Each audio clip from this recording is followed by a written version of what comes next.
Doctor Mandeep Gaur ਦੀ ਸਵੈ-ਜੀਵਨੀ professor ਕੈਦੀ ਦਾ 5ਵਾਂ ਅੰਗ। ਹੁਣ ਤੱਕ ਮੈਂ ਨੀਕ ਚੱਲਣੀ ਦੀਆਂ 3 ਛੁੱਟੀਆਂ ਕੱਟ ਚੁੱਕਾ ਸਾਂ। ਹੁਣ ਛੁੱਟੀ ਦੌਰਾਨ ਮੈਂ ਪੰਜਾਬੀ ਯੂਨੀਵਰਸਿਟੀ ਜ਼ਰੂਰ ਜਾਂਦਾ ਸਾਂ। ਪੱਤਰ ਵਿਹਾਰ ਵਿਭਾਗ ਦਾ ਸਟਾਫ ਹੁਣ ਮੈਨੂੰ ਕੁਝ ਪਛਾਣਨ ਲੱਗ ਪਿਆ ਸੀ। ਮੇਰੀ ਸ਼ਕਲ ਨਾਲੋਂ ਵੱਧ ਉਹ ਮੇਰੇ ਨਾਂ ਤੋਂ ਵਾਕਫ ਸਨ।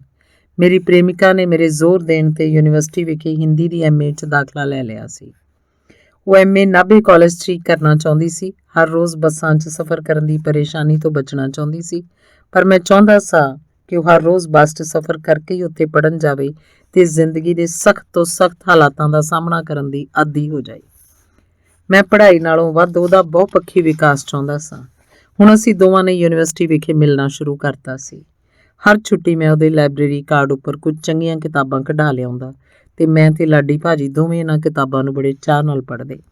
ਹੁਣ ਤੱਕ ਅਸੀਂ ਗਾਂਧੀ ਜੀ, ਨੈਲਸਨ ਮੰਡੇਲਾ ਤੇ ਕਿਰਨ ਬੇਦੀ ਦੀ ਸਵੈ-ਜੀਵਨੀ ਪੜ੍ਹ ਚੁੱਕੇ ਸਾਂ। ਇਹਨਾਂ ਕਿਤਾਬਾਂ ਨੇ ਮੈਨੂੰ ਜ਼ਿੰਦਗੀ ਪ੍ਰਤੀ ਨਵਾਂ ਦ੍ਰਿਸ਼ਟੀਕੋਣ ਬਖਸ਼ਿਆ। ਇਹਨਾਂ ਮਹਾਨ ਰਚਨਾਵਾਂ ਨੇ ਮੇਰੀ ਸਿੱਖਣ ਦੀ ਯੋਗਤਾ 'ਚ ਕਾਫੀ ਵਾਧਾ ਕੀਤਾ ਤੇ ਮੈਂ ਬੈਰਕ 'ਚ ਮੌਜੂਦਾ ਹਰ ਸ਼ਖਸ ਤੋਂ ਤੇ ਜ਼ਿੰਦਗੀ ਦੇ ਹਰ ਹਾਲਾਤ ਤੋਂ ਕੁਝ ਨਾ ਕੁਝ ਸਿੱਖਣਾ ਸ਼ੁਰੂ ਕਰ ਦਿੱਤਾ। ਹੁਣ ਮੈਂ ਆਪਣਾ ਧਿਆਨ ਜ਼ਿਆਦਾਤਰ ਹਰ ਵਿਅਕਤੀ ਦੇ ਗੁਣਾਂ ਉੱਪਰ ਹੀ ਕੇਂਦਰਿਤ ਕਰਦਾ ਸਾਂ। ਸ਼ਾਇਦ ਇਸੇ ਕਰਕੇ ਆਉਣ ਵਾਲੇ ਸਮੇਂ 'ਚ ਮੈਂ ਬੈਰਕ 'ਚ ਮੌਜੂਦ ਹਰ ਵਿਅਕਤੀ ਤੋਂ ਕੁਝ ਨਾ ਕੁਝ ਸਿੱਖ ਸਕਿਆ। ਲਾਡੀ ਭਾਜੀ ਮੈਨੂੰ ਸਮਝਾਇਆ ਕਰਦੇ ਸਨ ਕਿ ਸਾਡੀ ਜ਼ਿੰਦਗੀ 'ਚ ਸ਼ਾਮਲ ਹਰ ਵਿਅਕਤੀ ਸਾਨੂੰ ਉਹਦੀਆਂ ਕਮੀਆਂ ਤੇ ਗੁਣਾਂ ਦੋਹਾਂ ਸਮੇਤ ਸਵੀਕਾਰ ਹੋਣਾ ਚਾਹੀਦਾ ਹੈ। ਦੋਸਤੋ, ਤਕਰੀਬਨ ਇਹ ਸਾਰਾ ਸਾਲ ਮੈਂ ਆਪਣਾ ਕਮਿਊਨੀਕੇਸ਼ਨ ਸਕਿੱਲ ਸੁਧਾਰਨ 'ਚ ਲਗਾਇਆ। ਪਹਿਲਾਂ ਮੇਰੀ ਆਦਤ ਸੀ ਅਕਸਰ ਕਿਸੇ ਵਿਸ਼ੇ ਉੱਪਰ ਗੱਲ ਕਰਦੇ ਸਮੇਂ ਮੈਂ ਕਾਫੀ ਉਤੇਜਿਤ ਹੋ ਜਾਇਆ ਕਰਦਾ ਤੇ ਜਿਉਂ-ਜਿਉਂ ਗੱਲਬਾਤ ਲੰਮੀ ਹੁੰਦੀ ਜਾਂਦੀ ਤਿਉਂ ਮੇਰੀ ਆਵਾਜ਼ ਉੱਚੀ ਹੁੰਦੀ ਜਾਂਦੀ। ਮੈਂ ਹਰ ਗੱਲ 'ਚ ਦੂਜੇ ਨੂੰ ਉੱਚਾ ਬੋਲ ਕੇ ਰਜ਼ਾਮੰਦ ਕਰਨ ਦੀ ਕੋਸ਼ਿਸ਼ ਕਰਦਾ ਤੇ ਗੱਲਬਾਤ ਦੌਰਾਨ ਸਾਹਮਣੇ ਵਾਲੇ ਵਿਅਕਤੀ ਵੱਲ ਉਂਗਲ ਖੜੀ ਕਰਕੇ ਗੱਲ ਕਰਦਾ। ਲਾਡੀ ਭਾਜੀ ਨੇ ਮੇਰਾ ਧਿਆਨ ਮੇਰੀਆਂ ਇਹਨਾਂ ਕਮੀਆਂ ਵੱਲ ਦਿਵਾਇਆ ਤੇ ਮੈਨੂੰ ਇਹਨਾਂ ਨੂੰ ਸੁਧਾਰਨ ਲਈ ਪ੍ਰੇਰਿਤ ਕੀਤਾ। ਉਹਨਾਂ ਮੈਨੂੰ ਦੱਸਿਆ ਕਿ ਗੱਲਬਾਤ ਕਰਦੇ ਸਮੇਂ ਵਿਅਕਤੀ ਨੂੰ ਹਲੀਮੀ ਨਾਲ ਸੰਤੁਲਿਤ ਆਵਾਜ਼ 'ਚ ਬੋਲਣਾ ਚਾਹੀਦਾ ਹੈ ਤੇ ਦੂਜੇ ਵਿਅਕਤੀ ਨੂੰ ਠੋਸ ਦਲੀਲਾਂ ਰਾਹੀਂ ਹੀ ਰਜ਼ਾਮੰਦ ਕਰਨਾ ਚਾਹੀਦਾ ਹੈ, ਉੱਚਾ ਬੋਲ ਕੇ ਨਹੀਂ। ਉਹਨਾਂ ਨੇ ਮੈਨੂੰ ਗੱਲਬਾਤ ਦੌਰਾਨ ਆਪਣੀ ਸਰੀਰਕ ਗਤੀਵਿਧੀਆਂ ਵੱਲ ਪੂਰਾ ਧਿਆਨ ਰੱਖਣ ਦੀ ਸਿੱਖਿਆ ਵੀ ਦਿੱਤੀ। ਇਹਨਾਂ ਸਭ ਗੱਲਾਂ ਦਾ ਧਿਆਨ ਰੱਖਣ ਕਾਰਨ ਹੀ ਆਉਣ ਵਾਲੇ ਸਮੇਂ 'ਚ ਮੇਰੀ ਗੱਲਬਾਤ ਦੀ ਕਲਾ 'ਚ ਅਦਭੁਤ ਤਬਦੀਲੀ ਆਈ ਸੀ ਤੇ ਅੱਜ ਵੀ ਮੈਂ ਇਹਨੂੰ ਬਿਹਤਰ ਬਣਾਉਣ ਦੀ ਕੋਸ਼ਿਸ਼ 'ਚ ਲੱਗਾ ਰਹਿਣਾ। ਹੁਣ ਮੈਂ ਲਾਡੀ ਭਾਜੀ ਨੂੰ ਗੁਰੂ ਜੀ ਕਹਿ ਕੇ ਸੰਬੋਧਨ ਕਰਨਾ ਸ਼ੁਰੂ ਕਰ ਦਿੱਤਾ ਸੀ ਤੇ ਉਹਨਾਂ ਨੂੰ ਇਹ ਸਾਫ਼ ਦੱਸ ਦਿੱਤਾ ਸੀ ਕਿ ਮੇਰੇ ਦਿਲ 'ਚ ਉਹਨਾਂ ਲਈ ਕੀ ਸਥਾਨ ਹੈ। ਜਦੋਂ ਤੋਂ ਮੈਂ B ਕਲਾਸ ਬੈਰਕ 'ਚ ਆਇਆ ਸਾਂ, ਉਦੋਂ ਤੋਂ ਹੀ ਮੈਂ ਖੁਦ ਨੂੰ ਜ਼ਿੰਦਗੀ ਦੀ ਕਲਾਸ ਵਿੱਚ ਪੱਕਾ ਵਿਦਿਆਰਥੀ ਬਣਾ ਲਿਆ ਸੀ। ਹੁਣ ਮੈਂ ਹਰ ਪ੍ਰਾਣੀ, ਹਰ ਵਸਤੂ, ਹਰ ਘਟਨਾ ਤੋਂ ਕੁਝ ਨਾ ਕੁਝ ਸਿੱਖਣ ਦੀ ਕਲਾ ਤੋਂ ਵਾਕਫ ਹੋ ਗਿਆ ਸਾਂ। ਆਉਣ ਵਾਲੇ ਸਮੇਂ 'ਚ ਮੈਂ ਬੈਰਕ 'ਚ ਮੌਜੂਦ ਹਰ ਸ਼ਖਸ ਤੋਂ ਕੁਝ ਨਾ ਕੁਝ ਜ਼ਰੂਰ ਸਿੱਖਿਆ ਸੀ। ਲਾਡੀ ਭਾਜੀ ਤਾਂ ਮੇਰੇ ਗੁਰੂ ਸਨ ਹੀ। ਅਜੇਪਾਲ ਭਾਜੀ ਤੋਂ ਮੈਂ ਲੀਡਰਸ਼ਿਪ ਦਾ ਗੁਣ ਸਿੱਖਿਆ ਤੇ ਹਰ ਕੰਮ 'ਚ ਅੱਗੇ ਲੱਗ ਕੇ ਸਭ ਦਾ ਭਲਾ ਕਰਨ ਦੀ ਭਾਵਨਾ ਆਪਣੇ ਅੰਦਰ ਪੈਦਾ ਕੀਤੀ। 35 ਸਾਲਾ ਅੱਬੂ ਭਾਈ ਦਾ ਸਰੀਰ ਬਹੁਤ ਹੀ ਤਕੜਾ ਸੀ ਤੇ ਉਹਨਾਂ ਦਾ ਡੀਲ ਡੋਲ ਬਹੁਤ ਹੀ ਮਜ਼ਬੂਤ ਸੀ। ਉਹ ਦਿਨ 'ਚ 2-3 ਘੰਟੇ ਆਪਣੇ ਸਰੀਰ ਨੂੰ ਜ਼ਰੂਰ ਦਿੰਦੇ ਸਨ ਤੇ ਨਿਯਮਿਤ ਰੂਪ ਨਾਲ ਕਸਰਤ ਕਰਦੇ ਸਨ। ਮੈਨੂੰ ਉਹਨਾਂ ਦੀ ਇਹ ਆਦਤ ਬਹੁਤ ਹੀ ਚੰਗੀ ਲੱਗਦੀ ਸੀ ਤੇ ਮੈਂ ਵੀ ਇਹਨੂੰ ਆਪਣੀ ਆਉਣ ਵਾਲੀ ਜ਼ਿੰਦਗੀ ਦਾ ਜ਼ਰੂਰੀ ਅੰਗ ਬਣਾਇਆ। ਲਾਡਾ ਸਾਡੀ ਬੈਰਕ ਦਾ ਸਭ ਤੋਂ ਚੰਗਾ ਕੁੱਕ ਸੀ ਤੇ ਸਾਰੇ ਉਹਦੀ ਇਸ ਕਲਾ ਦੇ ਕਾਇਲ ਸਨ। ਕਈ ਵਾਰੀ ਜਦੋਂ ਸਾਰੀ ਬੈਰਕ ਨੂੰ ਪੁਲਾਓ ਬਣਾ ਕੇ ਖਵਾਉਂਦਾ ਸੀ ਤਾਂ ਸਭ ਆਪਣੀਆਂ ਉਂਗਲਾਂ ਚੱਟਦੇ ਰਹਿ ਜਾਂਦੇ। ਉਹਦੇ ਹੱਥਾਂ 'ਚ ਕੋਈ ਜਾਦੂ ਸੀ ਤੇ ਮੈਂ ਵੀ ਇਹ ਜਾਦੂ ਸਿੱਖਣਾ ਚਾਹੁੰਦਾ ਸੀ। ਉਹ ਜਦੋਂ ਵੀ ਕੋਈ ਚੀਜ਼ ਬਣਾ ਰਿਹਾ ਹੁੰਦਾ ਤਾਂ ਮੈਂ ਉਹਦੇ ਕੋਲ ਜਾ ਕੇ ਖੜਾ ਹੋ ਜਾਂਦਾ ਤੇ ਉਹਨੂੰ ਗੱਲਾਂ 'ਚ ਲਗਾ ਲੈਂਦਾ। ਮੈਂ ਉਹਨੂੰ ਕਦੇ ਵੀ ਇਹ ਅਹਿਸਾਸ ਨਹੀਂ ਹੋਣ ਦਿੱਤਾ ਕਿ ਮੈਂ ਉਸ ਕੋਲੋਂ ਕੁਕਿੰਗ ਸਿੱਖਣ ਆਉਂਦਾ। ਉਸ ਨਾਲ ਗੱਲਾਂ ਕਰਨ ਨਹੀਂ, ਮੈਂ ਚੁੱਪਚਾਪ ਉਹਦੀ ਹਰ ਕਾਰਵਾਈ ਨੋਟ ਕਰਦਾ ਰਹਿੰਦਾ। ਉਹਦਾ ਸਭ ਤੋਂ ਵੱਡਾ ਗੁਣ ਇਹ ਸੀ ਕਿ ਉਹਦੀ ਉਮਰ 42 ਸਾਲ ਦੀ ਹੋਣ ਤੇ ਵੀ ਉਹ ਸਿਰਫ 30-32 ਸਾਲਾਂ ਦਾ ਹੀ ਲੱਗਦਾ ਸੀ। ਮੈਂ ਨੋਟ ਕੀਤਾ ਕਿ ਉਹ ਪਾਣੀ ਬਹੁਤ ਜ਼ਿਆਦਾ ਪੀਂਦਾ ਸੀ ਤੇ ਦਿਨ 'ਚ ਜ਼ਿਆਦਾਤਰ ਸਲਾਦ ਹੀ ਖਾਂਦਾ ਸੀ। ਉਹ ਫਲ ਵੀ ਬਹੁਤ ਖਾਂਦਾ ਸੀ ਤੇ ਹਮੇਸ਼ਾ ਕਿਹਾ ਕਰਦਾ ਸੀ ਕਿ ਜਿਹੜਾ ਵਿਅਕਤੀ ਫਲ ਜ਼ਿਆਦਾ ਖਾਂਦਾ ਹੋਵੇ ਉਹਦੇ ਚਿਹਰੇ ਤੇ ਕਦੇ ਝੁਰੜੀਆਂ ਨਹੀਂ ਪੈਂਦੀਆਂ। ਮੈਂ ਲਾਡੇ ਤੋਂ ਬਗੈਰ ਦੱਸੇ ਕੁਕਿੰਗ ਸਿੱਖੀ ਤੇ ਬਹੁਤ ਜ਼ਿਆਦਾ ਪਾਣੀ ਪੀਣ ਦੀ ਪੱਕੀ ਆਦਤ ਬਣਾ ਲਈ। ਸ਼ੰਟੀ ਬੈਰਕ 'ਚ ਸਭ ਤੋਂ ਵੱਧ ਸਬਰ, ਸਹਿਨਸ਼ੀਲਤਾ ਤੇ ਧੀਰਜ ਵਾਲਾ ਵਿਅਕਤੀ ਸੀ। ਮੈਂ ਉਹਦੇ ਨਾਲ 5 ਸਾਲ ਦਾ ਸਮਾਂ ਕੱਟਿਆ ਪਰ ਉਹਨੂੰ ਕਦੇ ਵੀ ਉਦਾਸ ਹੁੰਦਿਆਂ ਜਾਂ ਕਿਸੇ ਨਾਲ ਲੜਦਿਆਂ ਨਹੀਂ ਵੇਖਿਆ। ਉਹਨੇ ਕੁੱਲ 14 ਸਾਲ ਕੈਦ ਕੱਟ ਲਈ ਸੀ ਪਰ ਉਹਨੂੰ ਵੇਖ ਕੇ ਕੋਈ ਵੀ ਇਹ ਨਹੀਂ ਸੀ ਕਹਿ ਸਕਦਾ ਕਿ ਇਸ ਮਸਤ ਮੌਲੇ ਬੰਦੇ ਨੇ ਇੰਨਾ ਸਮਾਂ ਕੱਟਿਆ ਹੋਏਗਾ। ਉਹਦੀ ਇੱਕ ਬੜੀ ਦਿਲਚਸਪ ਆਦਤ ਸੀ ਕਿ ਉਹਨੂੰ ਭਾਵੇਂ ਕੋਈ ਜਿੰਨੀਆਂ ਮਰਜ਼ੀ ਹਾਕਾਂ, ਜਿੰਨੀ ਮਰਜ਼ੀ ਉੱਚੀ ਆਵਾਜ਼ 'ਚ ਮਾਰੇ, ਉਹਨੂੰ ਸੁਣਦੀਆਂ ਹੀ ਨਹੀਂ ਸਨ। ਪਰ ਜੇ ਕੋਈ ਉਹਦੇ ਮਤਲਬ ਦੀ ਗੱਲ ਹੁੰਦੀ ਸੀ ਤਾਂ ਖੁਸਰ ਫੁਸਰ ਵੀ ਉਹਨੂੰ ਝੱਟ ਸੁਣ ਜਾਂਦੀ ਸੀ। ਇੱਕ ਵਾਰੀ ਉਹਦੇ ਕੇਸਵਾਲ ਕੇਸ ਪ੍ਰਿੰਸ ਨੇ ਸਵੇਰੇ 8:30 ਵਜੇ ਸਾਰਿਆਂ ਨੂੰ ਇਕੱਠੇ ਕੀਤਾ ਤੇ ਕਿਹਾ ਕਿ ਹੁਣ ਮੈਂ ਤੁਹਾਨੂੰ ਸ਼ੰਟੀ ਦੀ ਲਹਿਰ ਲਗਾ ਕੇ ਦਿਖਾਉਣਾ। ਉਸ ਵਕਤ ਸ਼ੰਟੀ ਪਰੇ ਨੂੰ ਮੂੰਹ ਕਰੀ ਸ਼ੀਸ਼ੇ 'ਚ ਵੇਖ ਕੇ ਪੱਗ ਦਾ ਲੜ ਸਹੀ ਕਰ ਰਿਹਾ ਸੀ। ਪ੍ਰਿੰਸ ਨੇ ਉਹਨੂੰ ਉੱਚੀ ਆਵਾਜ਼ 'ਚ ਹਾਕ ਮਾਰੀ ਤੇ ਕਿਹਾ, ਸ਼ੰਟੀ ਜਾ ਮੈਸਟਰ ਪਰਾਂਠਾ ਲੈ ਆ। ਸ਼ੰਟੀ ਨੇ ਕੋਈ ਪ੍ਰਤੀਕਿਰਿਆ ਨਾ ਜਤਾਈ ਤੇ ਲੜ ਸਹੀ ਕਰਦਾ ਰਿਹਾ। ਪ੍ਰਿੰਸ ਨੇ ਦੁਬਾਰਾ ਆਵਾਜ਼ ਲਗਾਈ ਤੇ ਕਿਹਾ, ਓਏ ਨੱਥੂ, ਜਾ ਕੇ ਮੈਸਟਰ ਪਰਾਂਠਾ ਲੈ ਆ। ਸ਼ੰਟੀ ਨੇ ਫੇਰ ਕੋਈ ਹਰਕਤ ਨਾ ਕੀਤੀ। ਪ੍ਰਿੰਸ ਨੇ ਉਹਨੂੰ ਹੋਰ ਉੱਚੀ ਆਵਾਜ਼ 'ਚ ਫੇਰ ਕਿਹਾ, ਓਏ ਲੱਲੂ ਰਾਮ, ਜਾ ਕੇ ਮੈਸਟਰ ਪਰਾਂਠਾ ਲਿਆ। ਪਰ ਇਸ ਵਾਰ ਵੀ ਸ਼ੰਟੀ ਉੱਪਰ ਕੋਈ ਅਸਰ ਨਾ ਹੋਇਆ। ਫਿਰ ਪ੍ਰਿੰਸ ਨੇ ਬੜੀ ਹਲੀਮੀ ਨਾਲ ਕਿਹਾ, ਸ਼ੰਟੀ ਆ ਜਾ, ਪਰਾਂਠਾ ਖਾ ਲੈ। ਸ਼ੰਟੀ ਨੇ ਝੱਟ ਗਰਦਨ ਘੁਮਾਈ ਤੇ ਕਿਹਾ, ਹੈਂ? ਉਹਦੀ ਇਸ ਹਰਕਤ ਤੇ ਸਾਰੀ ਬੈਰਕ ਠਾਕਾ ਮਾਰ ਕੇ ਹੱਸ ਪਈ। ਗੁਰਬਚਨ ਸਿੰਘ ਜੀ ਇੱਕ ਰਿਟਾਇਰਡ ਸੂਬੇਦਾਰ ਸਨ ਤੇ ਉਹਨਾਂ ਦੀ ਉਮਰ 65 ਸਾਲ ਦੇ ਕਰੀਬ ਸੀ। ਉਹ ਪਿਛਲੇ 5 ਸਾਲ ਤੋਂ ਕਤਲ ਕੇਸ 'ਚ ਕੈਦ ਕੱਟ ਰਹੇ ਸਨ। ਬਹੁਤ ਹੀ ਗੁੱਸੇ ਵਾਲੇ ਤੇ ਰੋਬੀਲੇ ਸੁਭਾਅ ਦੇ ਮਾਲਕ ਸਨ। ਉਹਨਾਂ ਦਾ ਸਭ ਤੋਂ ਵੱਡਾ ਗੁਣ ਇਹ ਸੀ ਕਿ ਉਹ ਵਰਤੋਂ 'ਚ ਆਉਣ ਵਾਲੀ ਹਰੇਕ ਘਰੇਲੂ ਵਸਤੂ ਦਾ ਹਿਸਾਬ ਕਿਤਾਬ ਰੱਖਦੇ ਸਨ ਤੇ ਮਹੀਨਾ ਪੂਰਾ ਹੋਣ ਉਪਰੰਤ ਇਹ ਹਿਸਾਬ ਲਗਾਉਂਦੇ ਸਨ ਕਿ ਇਸ ਮਹੀਨੇ 'ਚ ਉਹਨਾਂ ਨੇ ਕਿੰਨੇ ਰੁਪਏ ਪੈਸੇ ਖਰਚ ਕੀਤੇ। ਉਹਨਾਂ ਦੀ ਇਹ ਗੱਲ ਮੈਨੂੰ ਬਹੁਤ ਚੰਗੀ ਲੱਗਦੀ ਸੀ ਤੇ ਭਵਿੱਖ 'ਚ ਕੰਮ ਆਉਣ ਦੇ ਕਾਬਲ ਸੀ। ਸੋ ਆਉਣ ਵਾਲੇ ਸਮੇਂ 'ਚ ਮੈਂ ਵੀ ਆਪਣੇ ਮਹੀਨੇ ਦੇ ਖਰਚ ਦਾ ਪੂਰਾ ਹਿਸਾਬ ਕਿਤਾਬ ਲਗਾਉਣਾ ਸਿੱਖ ਲਿਆ। ਮੈਨੂੰ ਸਭ ਤੋਂ ਇਹਦਾ ਵੱਡਾ ਫਾਇਦਾ ਹੋਇਆ ਕਿ ਮੈਂ ਘੱਟ ਤੋਂ ਘੱਟ ਰੁਪਇਆਂ 'ਚ ਆਪਣਾ ਮਾਹਵਾਰ ਖਰਚਾ ਚਲਾਉਣਾ ਸਿੱਖ ਲਿਆ। ਵੈਸੇ ਵੀ ਮੈਂ ਖਰਚ ਲਈ ਆਪਣੇ ਮਾਂ-ਬਾਪ 'ਤੇ ਨਿਰਭਰ ਸਾਂ ਤੇ ਮੈਨੂੰ ਇਹ ਬਿਲਕੁਲ ਵੀ ਹੱਕ ਨਹੀਂ ਸੀ ਕਿ ਮੈਂ ਫਾਲਤੂ ਖਰਚ ਕਰਾਂ। ਮੇਰੀ ਇਹ ਉਮਰ ਪੈਸੇ ਕਮਾ ਕੇ ਆਪਣੇ ਮਾਂ-ਬਾਪ ਦੀ ਸੇਵਾ ਕਰਨ ਤੇ ਉਹਨਾਂ ਦਾ ਸਹਾਰਾ ਬਣਨ ਦੀ ਸੀ, ਪਰ ਮੈਂ ਉਲਟਾ ਉਹਨਾਂ ਕੋਲੋਂ ਹੀ ਖਰਚਾ ਲੈਂਦਾ ਸੀ। ਸੋ ਮੈਂ ਫੈਸਲਾ ਕੀਤਾ ਕਿ ਭਵਿੱਖ 'ਚ ਘੱਟ ਤੋਂ ਘੱਟ ਪੈਸਿਆਂ ਨਾਲ ਆਪਣਾ ਖਰਚਾ ਚਲਾਵਾਂਗਾ ਤੇ ਉਹਨਾਂ ਉੱਪਰ ਬਹੁਤਾ ਬੋਝ ਨਹੀਂ ਬਣਾਂਗਾ। ਉਦੋਂ ਤੋਂ ਜੇਲ੍ਹ ਅੰਦਰ ਮੇਰਾ ਮਾਹਵਾਰ ਖਰਚ ਔਸਤਨ 350 ਰੁਪਏ ਹੈ। ਦੋਸਤੋ, ਜਵਾਨ ਉਮਰ 'ਚ ਮਾਂ-ਬਾਪ ਉੱਪਰ ਬੋਝ ਬਣਨ ਦਾ ਅਹਿਸਾਸ ਮੈਨੂੰ ਸਭ ਤੋਂ ਵੱਧ ਦੁਖੀ ਕਰਦਾ ਸੀ ਤੇ ਮੈਂ ਆਪਣਾ ਖਰਚਾ ਘਟਾ ਕੇ ਆਪਣੀ ਆਤਮਾ ਉੱਪਰ ਲਾਏ ਇਹ ਬੋਝ ਕਾਫੀ ਹਲਕਾ ਕਰ ਲਿਆ ਸੀ। ਬੈਰਕ 'ਚ ਰਾਜੇਸ਼ ਸ਼ਰਮਾ ਨਾਂ ਦਾ ਇੱਕ ਵਿਅਕਤੀ ਕਾਫੀ ਚਿੜਚਿੜੇ ਸੁਭਾਅ ਦਾ ਸੀ। ਬਾਹਰੋਂ ਪੁਲਿਸ ਮਹਿਕਮੇ 'ਚ ਇਲੈਕਟ੍ਰੀਸ਼ੀਅਨ ਸੀ। ਉਹਨੂੰ ਦਹੇਜ ਸੰਬੰਧੀ ਕੇਸ 'ਚ ਉਮਰ ਕੈਦ ਹੋਈ ਸੀ। ਜੇਲ੍ਹ ਦੇ ਦਫ਼ਤਰੀ ਕੰਮਕਾਜ 'ਚੋਂ ਕਾਫੀ ਤਜਰਬੇਕਾਰ ਸੀ। ਚਿੜਚਿੜੇ ਸੁਭਾਅ ਕਾਰਨ ਉਹ ਸਾਰਾ ਦਿਨ ਰੁੱਸਿਆ ਰਹਿੰਦਾ ਸੀ ਤੇ ਬੈਰਕ 'ਚ ਉਹਨੂੰ ਟਾਈਟ ਸ਼ਰਮਾ ਕਹਿੰਦੇ ਸਨ। ਟਾਈਟ ਭਾਜੀ ਬਿਜਲੀ ਦੇ ਕੰਮ 'ਚ ਬਹੁਤ ਮਾਹਰ ਸਨ। ਜਦੋਂ ਵੀ ਬੈਰਕ 'ਚ ਕੋਈ ਬਲਬ ਜਾਂ ਪੱਖਾ ਆਦਿ ਖਰਾਬ ਹੋ ਜਾਂਦਾ ਤਾਂ ਉਹੀ ਉਹਦੀ ਮੁਰੰਮਤ ਕਰਿਆ ਕਰਦੇ ਸਨ। ਉਹ ਜਦੋਂ ਵੀ ਕਿਸੇ ਚੀਜ਼ ਦੀ ਮੁਰੰਮਤ ਕਰ ਰਹੇ ਹੁੰਦੇ ਤਾਂ ਮੈਂ ਚੁੱਪਚਾਪ ਉਹਨਾਂ ਦੇ ਕੋਲ ਜਾ ਕੇ ਖੜਾ ਹੋ ਜਾਂਦਾ ਤੇ ਧਿਆਨ ਨਾਲ ਵੇਖਦਾ ਰਹਿੰਦਾ।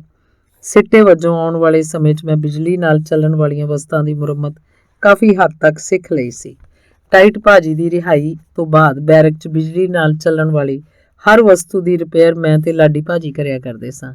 ਇਸ ਕੰਮ ਦਾ ਸਾਨੂੰ ਇੰਨਾ ਤਜਰਬਾ ਹੋ ਚੁੱਕਾ ਸੀ ਕਿ ਇੱਕ ਵਾਰੀ ਤਾਂ ਲੋੜ ਪੈਣ ਤੇ ਬੈਰਕ ਦੀ ਸਾਰੀ ਬਿਜਲੀ ਸਪਲਾਈ ਦਾ ਢਾਂਚਾ ਵੀ ਅਸੀਂ ਦੋਹਾਂ ਨੇ ਬਦਲਿਆ। ਗੁਰਸ਼ਰਨ 28 ਕੁ ਸਾਲ ਦਾ ਨੌਜਵਾਨ ਸੀ ਤੇ ਕਤਲ ਦੇ ਕੇਸ 'ਚ ਉਮਰ ਕੈਦ ਕੱਟ ਰਿਹਾ ਸੀ। ਉਹਦਾ ਰੰਗ ਪੁੱਠੇ ਤਵੇ ਵਰਗਾ ਕਾਲਾ ਸੀ ਤੇ ਬੈਰਕ ਵਿੱਚ ਸਭ ਉਹਨੂੰ ਸੁੰਦਰ ਪਰੀ ਨਾਂ ਨਾਲ ਪੁਕਾਰਦੇ ਸਨ। ਉਹਦੀ ਸਭ ਤੋਂ ਵੱਡੀ ਖੂਬੀ ਇਹ ਸੀ ਕਿ ਉਹ ਸਦਾ ਹੱਸਦਾ ਰਹਿੰਦਾ ਸੀ ਤੇ ਮੈਂ ਉਹਨੂੰ ਕਦੇ ਵੀ ਗੁੱਸੇ 'ਚ ਨਹੀਂ ਸੀ ਵੇਖਿਆ। ਮਾਨਸਿਕ ਤਣਾਅ ਕੀ ਹੁੰਦਾ ਹੈ ਤਾਂ ਸ਼ਾਇਦ ਉਹਨੂੰ ਪਤਾ ਵੀ ਨਹੀਂ ਸੀ। ਇੱਕ ਦਿਨ ਮੈਂ ਉਹਨੂੰ ਪੁੱਛਿਆ, ਸੁੰਦਰ ਪਰੀ ਯਾਰ ਇੱਕ ਗੱਲ ਦੱਸ, ਸਾਰੇ ਤੈਨੂੰ ਛੇੜਦੇ ਰਹਿੰਦੇ ਆ, ਕੀ ਤੈਨੂੰ ਗੁੱਸਾ ਨਹੀਂ ਆਉਂਦਾ? ਉਹਨੇ ਆਪਣੇ ਚਿੱਟੇ ਦੰਦਾਂ ਉੱਪਰ ਕੋਲਗੇਟ ਛਾਪ ਮੁਸਕਾਨ ਲਿਆਉਂਦਿਆਂ ਕਿਹਾ, ਜ਼ਿੰਦਗੀ 'ਚ ਇੱਕ ਵਾਰ ਗੁੱਸਾ ਕੀਤਾ ਸੀ, ਜੇਲ੍ਹ 'ਚ ਆਉਣਾ ਪੈ ਗਿਆ। ਕੀ ਹੁਣ ਸਾਰੀ ਜ਼ਿੰਦਗੀ ਗੁੱਸਾ ਹੀ ਕਰੀ ਜਾਣਾ? ਮੈਂ ਉਸ ਕੋਲੋਂ ਗੁੱਸਾ ਕਾਬੂ ਕਰਨ ਦੀ ਕਲਾ ਸਿੱਖਣ ਦੀ ਪੂਰੀ ਕੋਸ਼ਿਸ਼ ਕੀਤੀ ਤੇ ਕਾਫੀ ਹੱਦ ਤੱਕ ਸਫਲ ਵੀ ਹੋਇਆ। ਭੀਮ 20 ਸਾਲਾਂ ਦਾ ਇੱਕ ਸੁਨੱਖਾ ਸਿੱਖ ਨੌਜਵਾਨ ਸੀ। ਗੁਰੂ ਘਰ ਪ੍ਰਤੀ ਉਹਦੀ ਸ਼ਰਧਾ ਬਹੁਤ ਸ਼ਲਾਘਾਯੋਗ ਸੀ। ਉਹ ਕਤਲ ਦੇ ਕੇਸ ਅਧੀਨ ਹਵਾਲਾਤੀ ਸੀ। ਉਹ ਸਾਰਾ ਦਿਨ ਪਾਠ ਕਰਦਾ ਰਹਿੰਦਾ ਸੀ ਤੇ ਸਵੇਰੇ 4 ਵਜੇ ਉੱਠ ਕੇ ਬਾਣੀ ਪੜ੍ਹਨੀ ਸ਼ੁਰੂ ਕਰ ਦਿੰਦਾ ਸੀ। ਆਮ ਤੌਰ ਤੇ ਮੈਂ ਵੇਖਿਆ ਸੀ ਕਿ ਜੋ ਵਿਅਕਤੀ ਜਿੰਨਾ ਜ਼ਿਆਦਾ ਧਾਰਮਿਕ ਹੁੰਦਾ ਹੈ ਉਨਾ ਜ਼ਿਆਦਾ ਘਮੰਡੀ ਹੋ ਜਾਂਦਾ ਹੈ। ਉਹਨੂੰ ਇਹ ਅਹਿਸਾਸ ਹੋਣ ਲੱਗਦਾ ਹੈ ਕਿ ਰੱਬ ਉਹਦੀ ਨਿੱਜੀ ਸੰਪਤੀ ਵਾਂਗ ਹੈ ਤੇ ਉਹ ਖੁਦ ਨੂੰ ਦੂਜਿਆਂ ਨਾਲੋਂ ਕੁਝ ਵਿਸ਼ੇਸ਼ ਸਮਝਣ ਲੱਗ ਪੈਂਦਾ ਹੈ। ਇਹ ਗੱਲ ਮੈਂ ਆਪਣੇ ਆਲੇ ਦੁਆਲੇ ਦੇ ਲੋਕਾਂ 'ਚ ਦੇਖੀ ਤੇ ਪਾਈ ਸੀ, ਪਰ ਭੀਮ ਮੈਨੂੰ ਆਪਣੀ ਜ਼ਿੰਦਗੀ 'ਚ ਮਿਲਣ ਵਾਲਾ ਪਹਿਲਾ ਅਜਿਹਾ ਸ਼ਖਸ ਸੀ ਜੋ ਮੇਰੀਆਂ ਨਜ਼ਰਾਂ 'ਚ ਅਸਲ ਬ੍ਰਹਮ ਗਿਆਨੀ ਸੀ।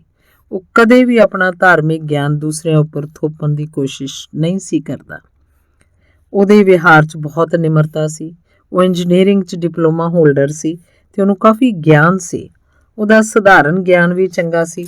ਇੰਨੇ ਗੁਣ ਹੋਣ ਤੇ ਵੀ ਉਹ ਹਉਮੈ ਤੋਂ ਬਿਲਕੁਲ ਮੁਕਤ ਸੀ। ਉਸ ਕੋਲੋਂ ਮੈਨੂੰ ਇਹ ਸਿੱਖਣ ਨੂੰ ਮਿਲਿਆ ਕਿ ਜਿਹੜੇ ਵਿਅਕਤੀ ਜਿੰਨੇ ਜ਼ਿਆਦਾ ਗੁਣਵਾਨ ਹੁੰਦੇ ਹਨ ਉਨੀ ਨਿਮਰਤਾ ਦੇ ਧਾਰਨੀ ਹੁੰਦੇ ਹਨ ਤੇ ਗਿਆਨਵਾਨ ਵਿਅਕਤੀ ਨੂੰ ਹਮੇਸ਼ਾ ਹਉਮੈ ਤੋਂ ਮੁਕਤ ਹੀ ਰਹਿਣਾ ਚਾਹੀਦਾ ਹੈ। ਰਿੰਪਾ 32 ਸਾਲ ਦਾ ਸਮਝਦਾਰ, ਸਿਆਣਾ, ਸੁਲਝਿਆ ਹੋਇਆ ਨੌਜਵਾਨ ਸੀ। ਉਹਨੂੰ ਕੈਦ ਕੱਟਦਿਆਂ 9 ਸਾਲ ਤੋਂ ਵੱਧ ਹੋ ਚੁੱਕੇ ਸਨ।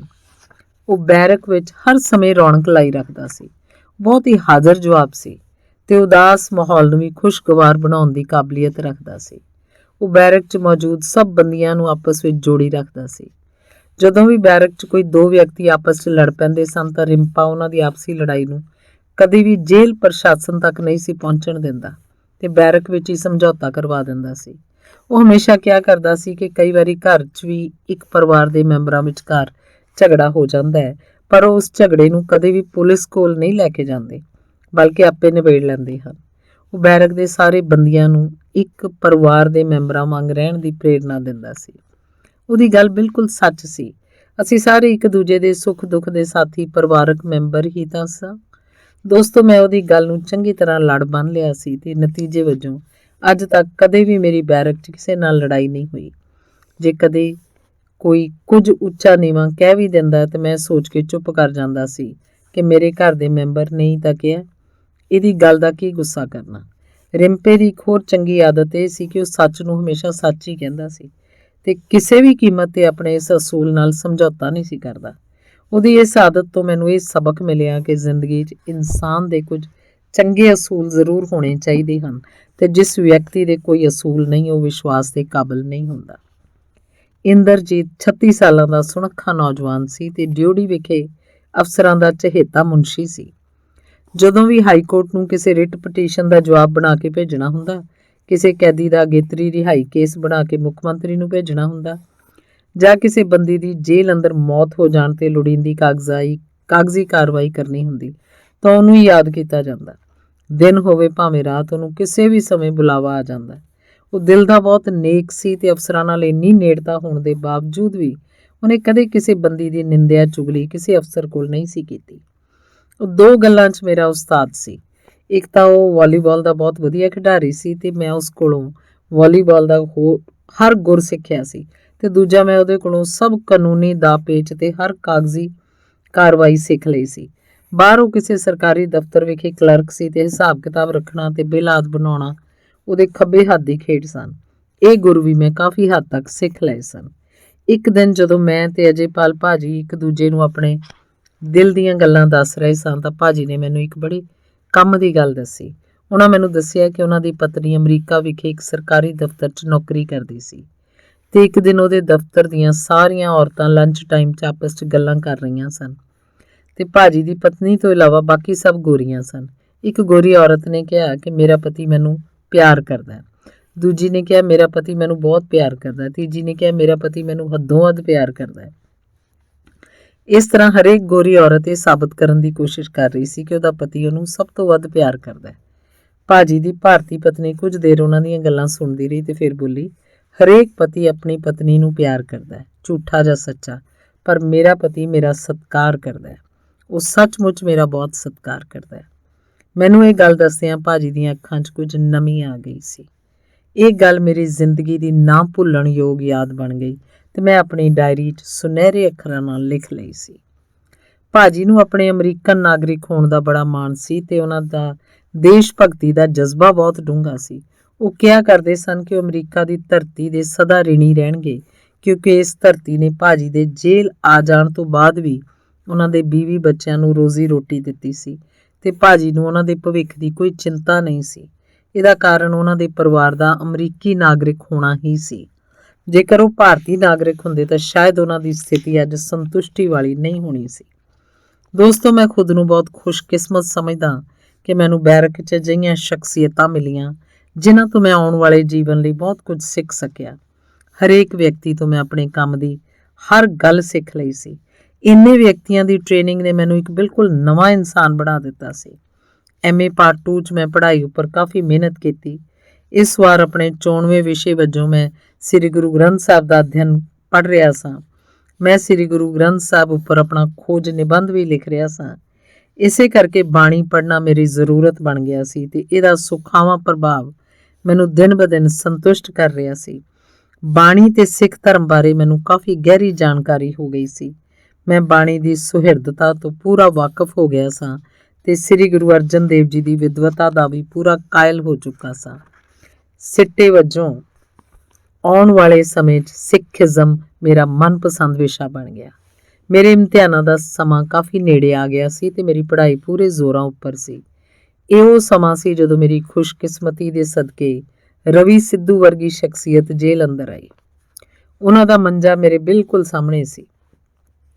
ਮੇਰੀ ਪੜ੍ਹਨ ਦੀ ਲਗਨ ਉਹਨਾਂ ਦੇ ਮਨ ਨੂੰ ਕਾਫੀ ਭਾ ਗਈ ਤੇ ਉਹਨਾਂ ਨੇ ਮੈਨੂੰ ਸੇਧ ਦਿੱਤੀ ਕਿ ਮੈਂ MA ਪੂਰੀ ਕਰਨ ਤੋਂ ਬਾਅਦ ਜਰਨਲਿਜ਼ਮ ਕਰਾਂ ਤਾਂ ਕਿ ਮੇਰਾ ਭਵਿੱਖ ਕਾਫੀ ਹੱਦ ਤੱਕ ਸੁਰੱਖਿਅਤ ਹੋ ਜਾਏ।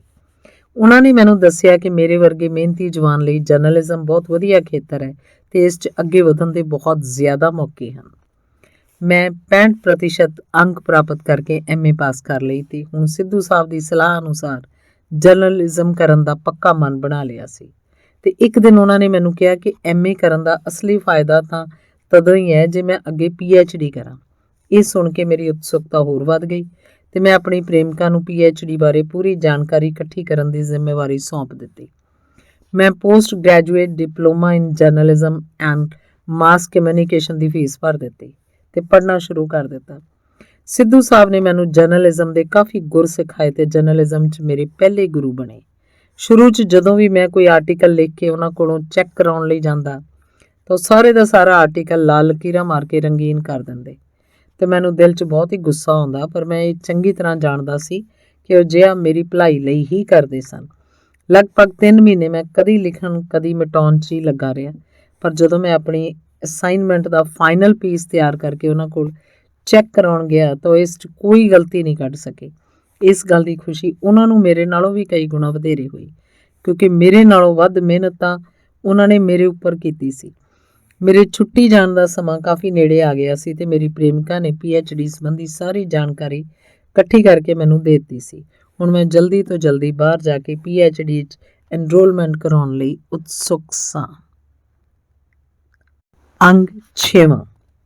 ਜਦੋਂ ਦਾ ਸਿੱਧੂ ਸਾਹਿਬ ਨੇ ਮੈਨੂੰ PhD ਕਰਨ ਬਾਰੇ ਮਸ਼ਵਰਾ ਦਿੱਤਾ ਸੀ, ਉਦੋਂ ਦੀ ਮੇਰੇ ਅੰਦਰ ਖਲਬਲੀ ਮਚੀ ਪਈ ਸੀ। ਮੇਰੀ ਪ੍ਰੇਮਿਕਾ ਵੀ ਮੇਰੀ PhD ਕਰਨ ਦੇ ਫੈਸਲੇ ਤੋਂ ਬਹੁਤ ਜ਼ਿਆਦਾ ਖੁਸ਼ ਸੀ ਤੇ ਮੇਰੇ ਮਾਤਾ ਪਿਤਾ ਦੀ ਵੀ ਇਹੋ ਇੱਛਾ ਸੀ ਕਿ ਮੈਂ PhD ਕਰਾਂ। ਪਿਛਲੀ ਵਾਰੀ ਜਦੋਂ ਮੈਂ ਛੁੱਟੀ ਗਿਆ ਸਾਂ ਤਾਂ ਰਾਤ ਨੂੰ 12 ਵਜੇ ਘਰ ਬੈਠਾ ਪੜ੍ਹ ਰਿਹਾ ਸਾਂ।